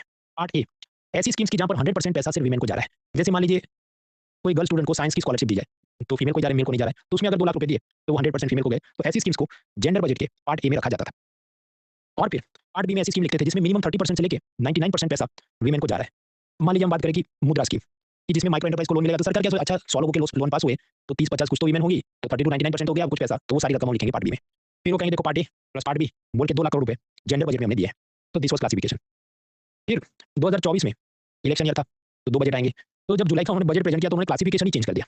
अब क्लासिफिकेशन कैसा है कि पार्ट ए ऐसी स्कीम जो 100% पैसा वीमेन को जाए, पार्ट बी ऐसी स्कीम जिसमें 30% से लेकर 99% वीमेन को जा रहा है, फिर पार्ट सी भी लेके आए कि ऐसी स्कीम जहां पर लेस देन 30% वीमेन को जा रहा है। अब स्वाभाविक ऐसी नई कैटेगरी आप ऐड करेंगे तो भाई कोई तो योजना मिल जाएगी ना, लगभग हर एक योजना बोल सकते हैं, कोई भी योजना में 1 टका 2 टका कुछ तो पैसा जा रहा है वीमेन को। फिर उन्होंने कहा देखो ए प्लस बी प्लस सी इक्वल 3 लाख करोड़ है। अब क्या खुशी की बात यह है कि पार्ट सी में लेस देन 30% बोल के हर एक स्कीम नहीं ऐड की, सिर्फ एक ही स्कीम डाली है। आप याद करें पीएम किसान किसान सम्मान निधि पिलर 4 एग्रीकल्चर में देखेंगे कि 6000 रुपये हर फार्मर को देंगे। तो सरकार क्या अच्छा 20 टका 30 टका तो वीमेन होगी फार्मर्स, तो उनको जा रहा होगा पैसा, तो चलो ये पार्ट सी में डाल देते हैं ताकि इसके और 10-20 हजार करोड़ में ऐड कर सके, ताकि अपना ये जो जेंडर बजट का नंबर पहले से बड़ा दिखे। फिर उन्होंने एक और क्रेजी क्लासिफिकेशन इसमें डाला, पार्टी ऑफ द स्कीम्स का मतलब क्या है, ऐसी स्कीम जहां पर वीमेन को 100% पैसा जा रहा है। तो चलिए अगर गर्ल स्टूडेंट को साइंस की स्कॉलरशिप दी, तो आप माने लॉजिकल बात है, इन्होंने 100% में क्या लिख दिया है कि वो सब तो है, साथ ही साथ प्रधानमंत्री आवास योजना रूरल उसका जितना पैसा जा रहा है वो सब ये कैटेगरी 100%, मतलब वो ऐसा सोचते कि हर एक जो मकान गया उसमें एक तो महिला रहती होगी, हाँ तो सब पैसा वीमेन को गया है, इसको ऐड करो। तो हिंदू ने कहा ये सब ओवर रिपोर्टिंग हो रहा है, जबरदस्ती का आंकड़ा बड़ा चढ़ा के आपको बड़ा दिखाना है 7%, तो बस वही हो रहा है भाई। इससे होगा कि स्वाभाविक आप टोटल बजट आपका है 100, उसमें से 5 रुपए वीमेन को जा रहे थे इस पर जेंडर बजट। अब क्या पैसा तो उतना ही जा रहा है, क्लासिफिकेशन बदल दिया तो 7% जा रहा है, और सरकार देखो हम इतने गंभीर है, we are focused on women empowerment वगैरह। आपको लग सकता है ये सब अनएथिकल हो रहा है, फालतू की पीआर हो रही है, that is one way to look about it. लेकिन जब आप सुकून से सोचे तो ये सब करने के पीछे एक और भी कारण है। हम लोग छठे पिलर में देखेंगे, ये जो यूएनडीपी संस्था है जो कि ह्यूमन डेवलपमेंट इंडेक्स बनाती है, लेकिन इसके अलावा भी और सारे बनते हैं, gender development index, gender equality index, world economic forum ऐसा कुछ जेंडर की रिपोर्ट लेके आएगा। वो सब लोग क्या करते हैं, वो ग्राउंड पे कुछ देखेंगे नहीं, वो सीधे फाइनेंस मिनिस्ट्री की वेबसाइट पे जाके अच्छा तुम क्या कर रहे हो, क्या तुमने जेंडर बजट में पैसा इंक्रीज किया, अगर इंक्रीज किया तो उधर अपना रैंक भी इंप्रूव होगा, gender inequality, gender development, gender gap वगैरह में। तो उसको भी इंप्रूव करने के लिए क्या किया जाए, फाइनेंस मिनिस्टर किसको बोलेंगे, आईएएस को बोलेंगे, आईएएस क्या करेगा, दिमाग लगाएगा, तो आईएएस का दिमाग है। यार अच्छा बुरा जो भी है, आईएएस के पॉइंट ऑफ व्यू से सोचे देखो मुझे टास्क दिया गया था और मैं एक प्रोफेशनल आदमी हूं, तो मुझे जो भी टास्क दिया गया मैं उसको एग्जीक्यूट करता हूं, तो देखो मैंने कर दिया वगैरह वगैरह। खैर तो आखिरी बड़ा चढ़ा के मैं दिखाऊंगी ताकि जेंडर बजट थोड़ा बढ़िया दिखे। कोई नहीं, हम रट लेंगे, ultimately we have to pass the exam, तो हम 3 पार्ट में एबीसी क्लासिफिकेशन रट लेंगे, खत्म। अब जैसे वीमेन बजट अलग से दिखा है, उसी तरह सरकार बजट में चिल्ड्रन को कितना पैसा दिया, शेड्यूल कास्ट को कितना दिया, ट्राइबल सप्लाई में कितना गया, नॉर्थ ईस्ट को कितना गया, ऐसे और भी डॉक्यूमेंट डालते हैं, हमें बस इतना याद रखना है, ना कॉन्स्टिट्यूशन में रिक्वायर्ड है ना एफआरबीएम में रिक्वायर्ड है, लेकिन ट्रांसपेरेंसी अकाउंटेबिलिटी के लिए सरकार ये सब अपलोड करती है। ओके, इसके बाद मिसलेनियस टर्म्स आएंगे, तो हमने बजटिंग के लिए लाइन आइटम जीरो बेस्ड और जेंडर। अक्रूवल अकाउंटिंग मैंने डिलीट कर दिया है, वो एक जमाने में रेलवे वाले अपनी अकाउंटिंग सिस्टम चेंज करने वाले थे, और द हिंदू का ऐसा मानना था कि अभी माँ बाप भाई बहन पति पत्नी कुछ काम करने से अक्रूवल अकाउंटिंग ये काम की चीज है, तो बहुत बार वो आर्टिकल लिखते थे, लेकिन अब उनको बुद्धि आ गई तो उन्होंने वो लिखना बंद कर दिया है, तो मैंने भी हैंडआउट से वो चीज डिलीट कर दिया। नेक्स्ट मिसलेनियस टर्म्स में लाभसेबल फंड, मान लीजिए पार्लियामेंट ने दिए 10 लाख करोड़, उसमें से फाइनेंस मिनिस्ट्री ने एजुकेशन मिनिस्ट्री को दिया 50,000 करोड़, तो एजुकेशन मिनिस्ट्री का जो सेक्रेटरी बॉस होता है आईएएस, उसको कहा जा रहा है देखो ये 50,000 करोड़ 1 अप्रैल से लेकर अगले साल की 31 मार्च तक में कम कर देना, नहीं किया और इसमें मान लो 10,000 करोड़ बच गया, तो वापस वो जाएगा फाइनेंस मिनिस्ट्री में। If the ministry did not use the funds by 31 March, then the unspent money is return to finance ministry. फिर क्या होगा, अगले साल फाइनेंस मिनिस्ट्री ने फिर से पार्लियामेंट का वो अप्रोप्रिएशन बिल पास करवाना होगा, तो पार्लियामेंट सवाल पूछेगी भाई खर्चा नहीं हो रहा तो तुम मांगते क्यों? और ये सेक्रेटरी भी अगली बार कहेगा मुझे 50,000 करोड़ दो, तो फाइनेंस डिपार्टमेंट उसको भी तो खर्चा नहीं होता मांगते क्यों? तो जो प्रोसेस है इसको हम कहते हैं rule of lapse. Rule of lapse क्या कहता है कि 31 मार्च को पैसा वापस हो जाएगा अगर आपने स्पेंड नहीं किया है तो, और अगले साल के लिए फिर से परमिशंस लेनी होगी। तो आइए अपना दिमाग लगाएगा कि देखो पूरे साल में आराम से सोता रहूंगा, मार्च महीना है तो मेरी जाग नींद खुलेगी कि भाई खर्चा नहीं हो पाया। तो मार्च महीने में एक अंधाधुंध रश आ जाता है कि जितना पैसा बचा है हैफ-हैज़ार्ड और रेकलेस तरीके से बस खर्च कर दो, वरना ये वापस अगले फाइनेंस मीटिंग में तो अगले साल हमको कम पैसा देंगे, ये बोल के तुमसे खर्चा नहीं होता। तो इसको कहा जाता है मार्च रश। ये मार्च रश स्वाभाविक है, इकोनॉमी के लिए, पब्लिक एडमिनिस्ट्रेशन के लिए अच्छी बात नहीं है कि पूरे साल धीरे-धीरे आप सोच विचार करके खर्चे करो। अब हालांकि सरकार ने रिफॉर्म्स लिए हैं, कुछ टेक्निकल रूल्स बनाए कि देखो तुमको 100 करोड़ मिले तो ऐसा नहीं कि 31 मार्च को उड़ाने हैं, पूरे 4 क्वार्टर होते हैं, अप्रैल मई जून जुलाई अगस्त वगैरह, तो हर एक में एक्स खर्च करना होगा, उससे ज्यादा नहीं कर सकते वगैरह। तो ऐसे रिफॉर्म लिए गए कि हमें एक लाइन में याद रखना है मार्च रश। मार्च रश क्यों होता है? क्योंकि जितने फंड्स होते हैं नॉर्मली वो लैप्सेबल फंड्स होते हैं कि 31 मार्च को खत्म हो जाते हैं, फाइनेंस मिनिस्ट्री में वापस जाते हैं तो दोबारा परमिशन लेनी होती है लैप्सेबल फंड्स। तो फिर नॉन लैप्सेबल फंड क्या होंगे कि उसमें कोई ऐसा रश नहीं होगा, वैसे फंड होंगे कि देखो 31 मार्च के बाद भी वो उस डिपार्टमेंट के पास रहेगा, उन्होंने फिर से ना फाइनेंस मिनिस्ट्री को ना फाइनेंस मिनिस्ट्री ने पार्लियामेंट की अप्रूवल लेनी होगी। तो it can be used in future without getting another approval from the parliament. For example December 2012 में दिल्ली में जो निर्भया केस हुआ उसके बाद विमेन सेफ्टी के लिए डिपार्टमेंट ऑफ इकोनॉमिक अफेयर्स के नीचे फंड बना है निर्भया फंड। ये नॉन लैप्सेबल है, मतलब इसमें एक बार पैसा रखा तो फिर 30 मार्च को लैप्स नहीं होगा, वो पूरा ही पड़ा रहेगा।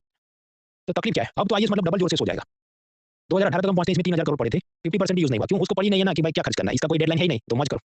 तो नॉन लैप्सेबल फंड्स की ये तकलीफ होती है कि उसमें कोई रश नहीं होता तो उल्टा हो जाता है कि उसे स्पेंड ही नहीं किया, ऐसे ही पैसा आइडल पड़ा रहता है। अब इसके बाद डिफेंस मिनिस्ट्री जोश में आ गई कि हमको भी ऐसा पैसा दो कि पड़ा रहे, हर बार मांगना नहीं पड़े परमिशन। तो फाइनेंस मिनिस्ट्री और फाइनेंस कमीशन दोनों ने मना कर दिया कि नहीं, जितनी जरूरत है उतना मांग लेना, पर ऐसा नॉन लैप्सेबल आपको कोई फंड बना के नहीं देंगे। हालांकि फिर बाद में डिफेंस मॉडर्नाइजेशन फंड के नाम पे ये बनाते हैं, इसमें इतना पैसा डालते हैं, तो फिर फाइनेंस कमीशन की सब डबल रोटी की बातें चालू होती है। ये सब के चलते इट कॉजेस प्रॉब्लम्स। खैर वो मींस का मुद्दा है, मींस में देखेंगे। Okay, now the last segment is type of the schemes. देखिए कांग्रेस के जमाने में ढेर सारी योजना थी, मान लो 155। 2014 में मोदी सरकार आई तो उन्होंने शुरू में अच्छा किया कि बहुत सारी मिलती जुलती स्कीम्स हो।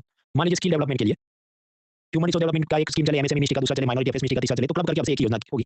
ये सब करते करते मान लो 66 तक उन्होंने स्कीम्स कम कर दी। लेकिन उसके बाद अलग अलग इलेक्शंस आए स्टेट में, नेशनल लेवल पे, तो वापस उन्होंने बढ़ा के 100+ कर दी।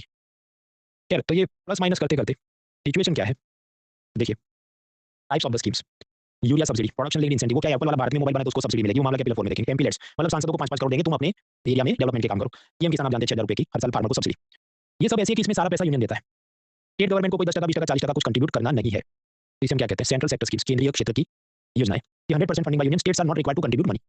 अब इसके अलावा वाली जो स्कीम होगी वो क्या है कि उसमें यूनियन मान लो 60 दे, स्टेट 40 दे, स्पेशल कैटेगरी है तो 90 दे, स्टेट वाला 10 दे। तो ऐसी जो भी योजना है जिसमें not 100% funding is done by union, उसे हम कहते हैं सेंट्रली स्पॉन्सर्ड स्कीम्स, केंद्र द्वारा प्रायोजित योजनाएं। अब ये जो सेंट्रली स्पॉन्सर्ड स्कीम्स है उसके दो भाग होते हैं, उसमें एक होता है core of the core schemes, अति महत्वपूर्ण योजनाएं। अति महत्वपूर्ण कैसी है? Core of the core schemes में मनरेगा, गांव वालों को 100 दिन का रोजगार मिलेगा, नेशनल सोशल असिस्टेंस प्रोग्राम वो आप याद करें, पेंशन मिलेगा बीपीएल वालों को without contributing any money, pillar 1 आप याद करें। आपके उसमें अगर तो वो तो सारा पैसा यूनियन देगा ना, स्टेट्स के लिए तो ऑप्शनल था कंट्रीब्यूट करना, तो उसको यहाँ क्यों रखा है, उसको सेंट्रल सेक्टर स्कीम में रखो। यू आर राइट, पर उन्होंने क्लासिफिकेशन दिया, हमको तो रखना है था भाई वो core of the core scheme है। उसी तरह एससी एसटी वल्नरेबल और माइनॉरिटीज के डेवलपमेंट की उत्थान की जो योजना है वो सब भी बोला गया core of the core schemes. फिर उसमें भी नहीं आए और स्टेट को पैसा कंट्रीब्यूट करना है, ऐसी स्कीम्स को हम कहेंगे कोर स्कीम की नॉट 100% फंडिंग बाय यूनियन, लेकिन वो बहुत महत्वपूर्ण नहीं, थोड़ी कम महत्वपूर्ण है। प्रधानमंत्री जन आरोग्य योजना, पाटला हेल्थ इंश्योरेंस, जल जीवन मिशन, आवास योजना, ग्राम सड़क, स्वच्छ भारत, बहुत कुछ है जो हम लोग पिलर 4, 5, 6 में देखेंगे। तो central sector schemes, central sponsor scheme, उसके नीचे core of the core schemes and core schemes, ये सब हैंडआउट में दिया तो लोड नहीं लेना बहुत। अभी 2025 बजट का हम डेटा देखिए, सेंट्रल सेक्टर स्कीम्स में 16 लाख करोड़ के, क्योंकि आप समझिए यूरिया सब्सिडी वगैरह में बहुत पैसा जाएगा। फिर ऐसी स्कीम जहाँ स्टेट ने भी कंट्रीब्यूट करना था उसमें 5 लाख करोड़ गए, और उसमें फिर अलग अलग जगह गए। तो यूनियन की जो स्कीम्स है उसमें ज्यादा पैसा वो कहाँ खर्च करते हैं, सेंट्रल सेक्टर स्कीम्स, जहाँ पर 100% उनके ऊपर ही खर्च होता है, यूरिया सब्सिडी, एमपी लैंड्स वगैरह। खैर आपको ये प्रश्न, ये core of the core scheme ऐसा क्यों बोला इसको, ये MNREGA, social assistance, SC development वगैरह, वो सरकार का ऐसा कहना है कि मान लो हमारे पास 100 करोड़ रुपए हैं स्कीमें चलाने के लिए, तो सबसे पहले हम लोग देखेंगे कि ये एससी एसटी पॉपुलेशन, गरीबों की पॉपुलेशन, उस हिसाब से कितनी उनकी पॉपुलेशन है, उनको कितना पैसा चाहिए होगा। तो मान लो पॉपुलेशन के हिसाब से पता चले भाई उनको 60 करोड़ उनको पहले जाना चाहिए। तो जो 6 होते हैं core of the core scheme, MNREGA, SC development, उसमें पैसे रखेंगे। फिर क्या बचे, 60 में से चले गए, 100 में से 60 चले तो 40 बचे। फिर बाकी जो स्कीम है, प्रधानमंत्री जन आरोग्य योजना, स्वच्छ भारत, ग्राम सड़क योजना, उसको सेकंड प्रायोरिटी में हम रखेंगे। तो प्रायोरिटी ऑफ फंडिंग में क्या होगा, this 6 schemes they are given first priority in the funding for national development agenda. ऐसा सरकार बोलती है। तो बोलना क्या चाहते हो, ये सब बोलना चाहते हैं। अगर कोई यूनियन टेरिटरी विदाउट लेजिस्लेचर है, जैसे ये लद्दाख, अंडमान निकोबार, तो उसमें कोई भी स्कीम है उसका सारा खर्चा कौन करेगा, यूनियन, क्योंकि आप ये तो बोल नहीं सकते स्टेट है तो वो आधा पैसा दिया कुछ नो।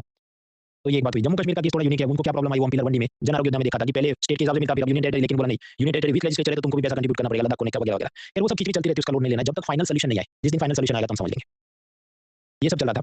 फिर आखिर में सरकार ने कहा देखो बजट बनाने में हम एक और नया तरीका अपनाते हैं। पहले ये था इनपुट बेस्ड फाइनेंसिंग, कि मान लीजिए एक प्रधानमंत्री कौशल विकास योजना है, इसकी डेवलपमेंट करेंगे, तो स्किल सेंटर के लिए इतना पैसा दिया, ट्रेनिंग मटेरियल का इतना पैसा दिया, फैकल्टी को इतना पैसा दिया, और सब एसी वगैरह लगाया तो इसका इतना पैसा दिया, इतना पैसा दिया। तो वो सिर्फ इनपुट देखते थे, अच्छा ये इनपुट में क्या बिल्डिंग चाहिए, इनपुट में फैकल्टी चाहिए, इनपुट में स्टडी मटेरियल चाहिए, करो खर्चा। अब वो क्या बोले 2023 बजट में बोला कि अब से हम रिजल्ट बेस्ड फाइनेंसिंग करेंगे।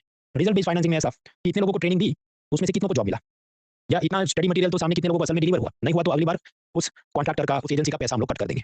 उसको कहा गया रिजल्ट बेस्ड फाइनेंसिंग। इसमें नंबर का लोड नहीं लेना है। 2023 बजट में का रिजल्ट बेस्ड फाइनेंसिंग होगी कि फॉर एग्जांपल स्किल डेवलपमेंट योजना चली, ओके, तो रिजल्ट में कितने लोगों को जॉब मिला, और अगर कम लोगों को मिला तो स्किल सेंटर जो चला रहा है उसकी पैसा काटेंगे, उसका कॉन्ट्रैक्ट कम करेंगे वगैरह वगैरह। ऐसा उन्होंने बोला। फिर किया कि नहीं, तो जवाब मेरे को नहीं पता, क्योंकि उसके बाद के बजट में इसकी उन्होंने कोई चर्चा नहीं की और ना ही कोई न्यूज़पेपर में बड़ी खबरें चली, ना ही इकोनॉमिक सर्वे ने कोई बोल दिया अच्छा अफलातून ने सामने कुछ किया है। बट एनीवेज उन्होंने बोला तो मैंने आपको एक लाइन में बता दिया। इसके अलावा एमबीओडी कितना अच्छा बुरा वो पब्लिक एडमिनिस्ट्रेशन ऑप्शनल का मुद्दा है, तो ऑप्शनल में आप पढ़ना।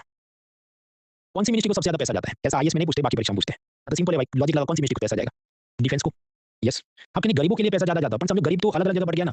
गरीब का पैसा एग्रीकल्चर मिनिस्ट्री को भी जाएगा, गरीब का कुछ पैसा हेल्थ स्कीम में हेल्थ मिनिस्ट्री को जाएगा, कुछ पैसा रूरल डेवलपमेंट मिनिस्ट्री को जाएगा, मनरेगा वगैरह।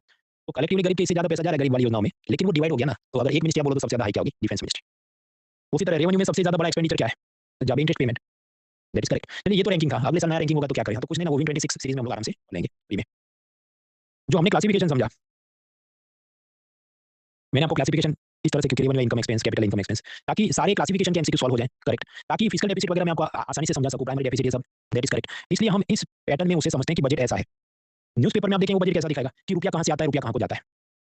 अब वो क्या करे कि 12 लाख करोड़ है तो उसका 100 पैसे में और उसमें से एक पैसा इधर गया, वो लंबे हो जाएंगे ऐसे तैयार करने में। अगर वो कुछ हाईएस्ट लोएस्ट पूछे तो मैंने आपको रटवा दिया है कि रेवेन्यू अकाउंट में इंटरेस्ट पेमेंट सबसे हाईएस्ट है, करेक्ट। कौन से टैक्स में सबसे हाई इनकम होती है, इनकम टैक्स, जीएसटी कॉर्पोरेशन, तो वो जीएसटी वाले हैंड आउट में रट लिया हमने। इसका डेफिसिट क्या करे वो हमने, तो डेफिसिट को क्या दिखाएगा, 15 लाख करोड़ नहीं, इधर 15 पैसा गया, ऐसा कुछ। तो ऐसे ये सब ग्राफिक्स हम समझने नहीं पड़ेंगे। अगर आपको फिर भी तसल्ली चाहिए तो आप ऐसे चार्ट फाइनेंस मिनिस्ट्री की वेबसाइट से कर सकते हैं, बट उसका कॉस्ट बेनिफिट खास है नहीं। हालांकि कुछ यूनिक स्टेट सर्विस वाले ऐसे हैं कि वो इसमें से पूछते हैं, तो थोड़ा दिमाग खर्च करना पड़े, लेकिन लॉजिकल एलिमिनेशन से वो हो जाता है। फॉर एग्जांपल वो कहेगा फूड सब्सिडी में इतना गया, इंटरेस्ट में इतना गया, तो आप याद करें सब्सिडी का भी हम डेटा तो देख चुके हैं कि मैक्सिमम फूड में, फिर फर्टिलाइजर, फिर एलपीजी, तो you have to apply more brain, वो भी सॉल्व हो जाते हैं। तो हम ये एक पैसे वाले हिसाब में नहीं जा रहे। बजट को ऐसे भी दिखा सकते हैं कि टोटल इतना बजट है, यहाँ से इतना पैसा, यहाँ इतना गया, ये कम रकम ज्यादा रकम, ये भी चार्ट डाउनलोड हो सकते हैं। मैंने नहीं दिया वरना हैंडआउट में क्या प्रिंटिंग का सब साइज बढ़ जाए, और पढ़ तो हमने लिया ही है अलग अलग जगह पर। तो पिलर 1 प्रीलिम्स का खत्म, पिलर 2 का प्रीलिम्स खत्म, मेंस का क्या है, तो आप जानते किसी का भाई किसी की जान मॉडल को फॉलो करते हुए प्रीलिम्स और मेंस दोनों में ही पढ़ाता हूँ। अगले हफ्ते अपना लेक्चर चालू है, लेकिन आप जानते हैं मैं कहीं और आपको मिलूंगा, मेरे प्रोफाइल पेज पे जाने academy.com वगैरह जो भी उसमें कोर्सेज में देखना, तो वहां पर होंगे। एक तो और भी बातें तभी आप रुकिए, प्रीलिम्स का हमने देख लिया, अब मेंस का हम देखेंगे जो 2 लेक्चर में खत्म हो जाएगा। तो थर्सडे फ्राइडे मेंस के लिए वापस मिलेंगे। अभी कार्यक्रम जरा समझिए। कार्यक्रम ऐसा है, मंगलवार दैट इज 16 तारीख 2 टेस्ट होंगे। एक है फाइनेंस कमीशन का टेस्ट, उसमें सिंपल 20 क्वेश्चन होंगे। फिर 9:30 से ब्लैक मनी वाला टेस्ट, उसके अंदर सब ज्यादातर वन लाइनर टाइप की चीज होगी, क्योंकि यूपीएससी ने पूछे भी वन लाइनर है। तो 2 टेस्ट होंगे मंगलवार को। बुधवार को एक टेस्ट होगा, ये पिलर 2 डेफिसिट डिसइन्वेस्टमेंट वाला जितना हमने पढ़ा है। आपसे इतने सारे टेस्ट नहीं दिए जाए, नो प्रॉब्लम, शनि रवि में देना तब क्लास नहीं होगी। उसका ये कारण है कि आप समझिए, बुधवार और शुक्रवार, माफिए गुरु शुक्र, ये 2 दिन लेक्चर होंगे जब हम मेंस का पढ़ लेंगे। उसके बाद ये शनि रवि सोम मंगल बुध वगैरह लेक्चर नहीं हो। आप कहने तो तुम उसके बाद वापस प्रीलिम चालू करते, मैं कर सकता था, पर तकलीफ ये है कि जो थर्ड पिलर है करेंसी एक्सचेंज प्रीलिम का, उसके लिए मुझे कंटीन्यूअस लेक्चर्स, मतलब मुझे कंटीन्यूअस चाहिए 5 लेक्चर, बीच में मैं 3 दिन पढ़ाऊं, फिर मैं को अच्छा सोम मंगल बुध अभी तुम इसका टेस्ट दो, फिर वापस गुरुवार, तो मुझे वो याद करवाने में, रिकैप कराने में बहुत टाइम जाएगा। इसलिए कुल मिलाकर सीन ये बन रहा है, ये शुक्रवार वाला गलत मार्क हुआ है, शनि रवि सोम मंगल बुध, अगले की बात कर रहा हूँ, इसमें उस वक्त 5 दिन का ब्रेक है। वो वेकेशन नहीं है, वो पिलर 2 और 3 के बीच ब्रेक इसलिए बन रहा है क्योंकि मुझे कंटीन्यूअस 5 लेक्चर चाहिए। दूसरी बात, जिन लोगों ने लेट ज्वाइन किया, ये जो भी 4-5 आपको फ्री डेज मिले, बैकलॉग कंप्लीट करें, पिलर 1 का भी पिलर 2 का भी। पिलर 2 का भी क्लासिफिकेशन दिमाग में होता है, क्योंकि बैलेंस ऑफ पेमेंट में भी ऐसा ही आता है, करंट अकाउंट कैपिटल अकाउंट, तो खींच भी करते हैं, बजट का कैपिटल अकाउंट और उसके कैपिटल अकाउंट को मिक्स करते हैं, तो finish the backlog. So this is one lifeline for you, पहली बात। दूसरी लाइफलाइन आपको अक्टूबर में मिलेगी, 19 20 21 22 23 तक लेक्चर नहीं हो, दिवाली वेकेशन समझो, तब भी आप बैकलॉग कंप्लीट करें। उसके बाद कोई लाइफलाइन नहीं है, उसके बाद समझो पिलर 4 to 6 जितना है वो तेज चलता रहेगा कि गुरु शुक्र शनि सोम क्लास गुरु शुक्र वगैरह, तो नवंबर एंड तक लगभग खत्म हो जाएगा, फिर उसके कुछ टेस्ट बचेंगे, दिसंबर तक चलेगा। तो 2 opportunities for you to cover up the gaps. बाकी वो तो रिकॉर्डेड भी देख सकते हैं, पर हाँ ये आपके लिए है, मैंने इसलिए रखा है क्योंकि टुकुन से आदमी खा सके। गुजराती डाइनिंग हॉल में जाए तो क्या होता है, बैठे वो धड़ाधड़ परोसते रहता है, तो भाई सब्जी रोटी खाने दो, तब तक वो दाल भात डाल देगा, वो तो ये सर हो गया आपका, तो आपको एक्सपीरियंस नहीं मिलता। जब आप लाइव क्लास ज्वाइन कर रहे हैं तो इसका मतलब क्या, धीरे धीरे पढ़ाई होती रहे, धीरे धीरे हम उसे कंप्लीट करते रहे। तो I have given such breaks, इससे पहले भी आप याद करें सितंबर माफिए मींस के वक्त आपको एक वीक का ब्रेक मिला था, जब पिछले बैच वालों की मींस चल रही थी। फरवरी में भी मेरा कोर्स आएगा, पर वो फरवरी से मैं समझो उसमें से ब्रेक नहीं, वो कंटिन्यूअस ही चलता रहेगा, क्योंकि प्रिंस करी वो तो पूरा सिलेबस जल्दी से खत्म करना होता है। तो take opportunity to fix all this things. कार्यक्रम मंडे तक क्लास ली, ओके, मंगलवार मैंने आपको 2 टेस्ट, बुधवार को 1 टेस्ट, नहीं हो तो चिंता नहीं करनी, उसके बाद जो 4-5 दिन खाली रहे उसमें देना आप। अभी जो डाउट है मैं गुरुवार दोपहर शाम तक अपलोड करता हूँ, और गुरुवार को वापस मिलेंगे। नेक्स्ट हैंड होगा मेंस पिलर 2, वो मेंस वाले कोर्स पेज पे का, तो सी यू अकॉर्डिंगली, लेट्स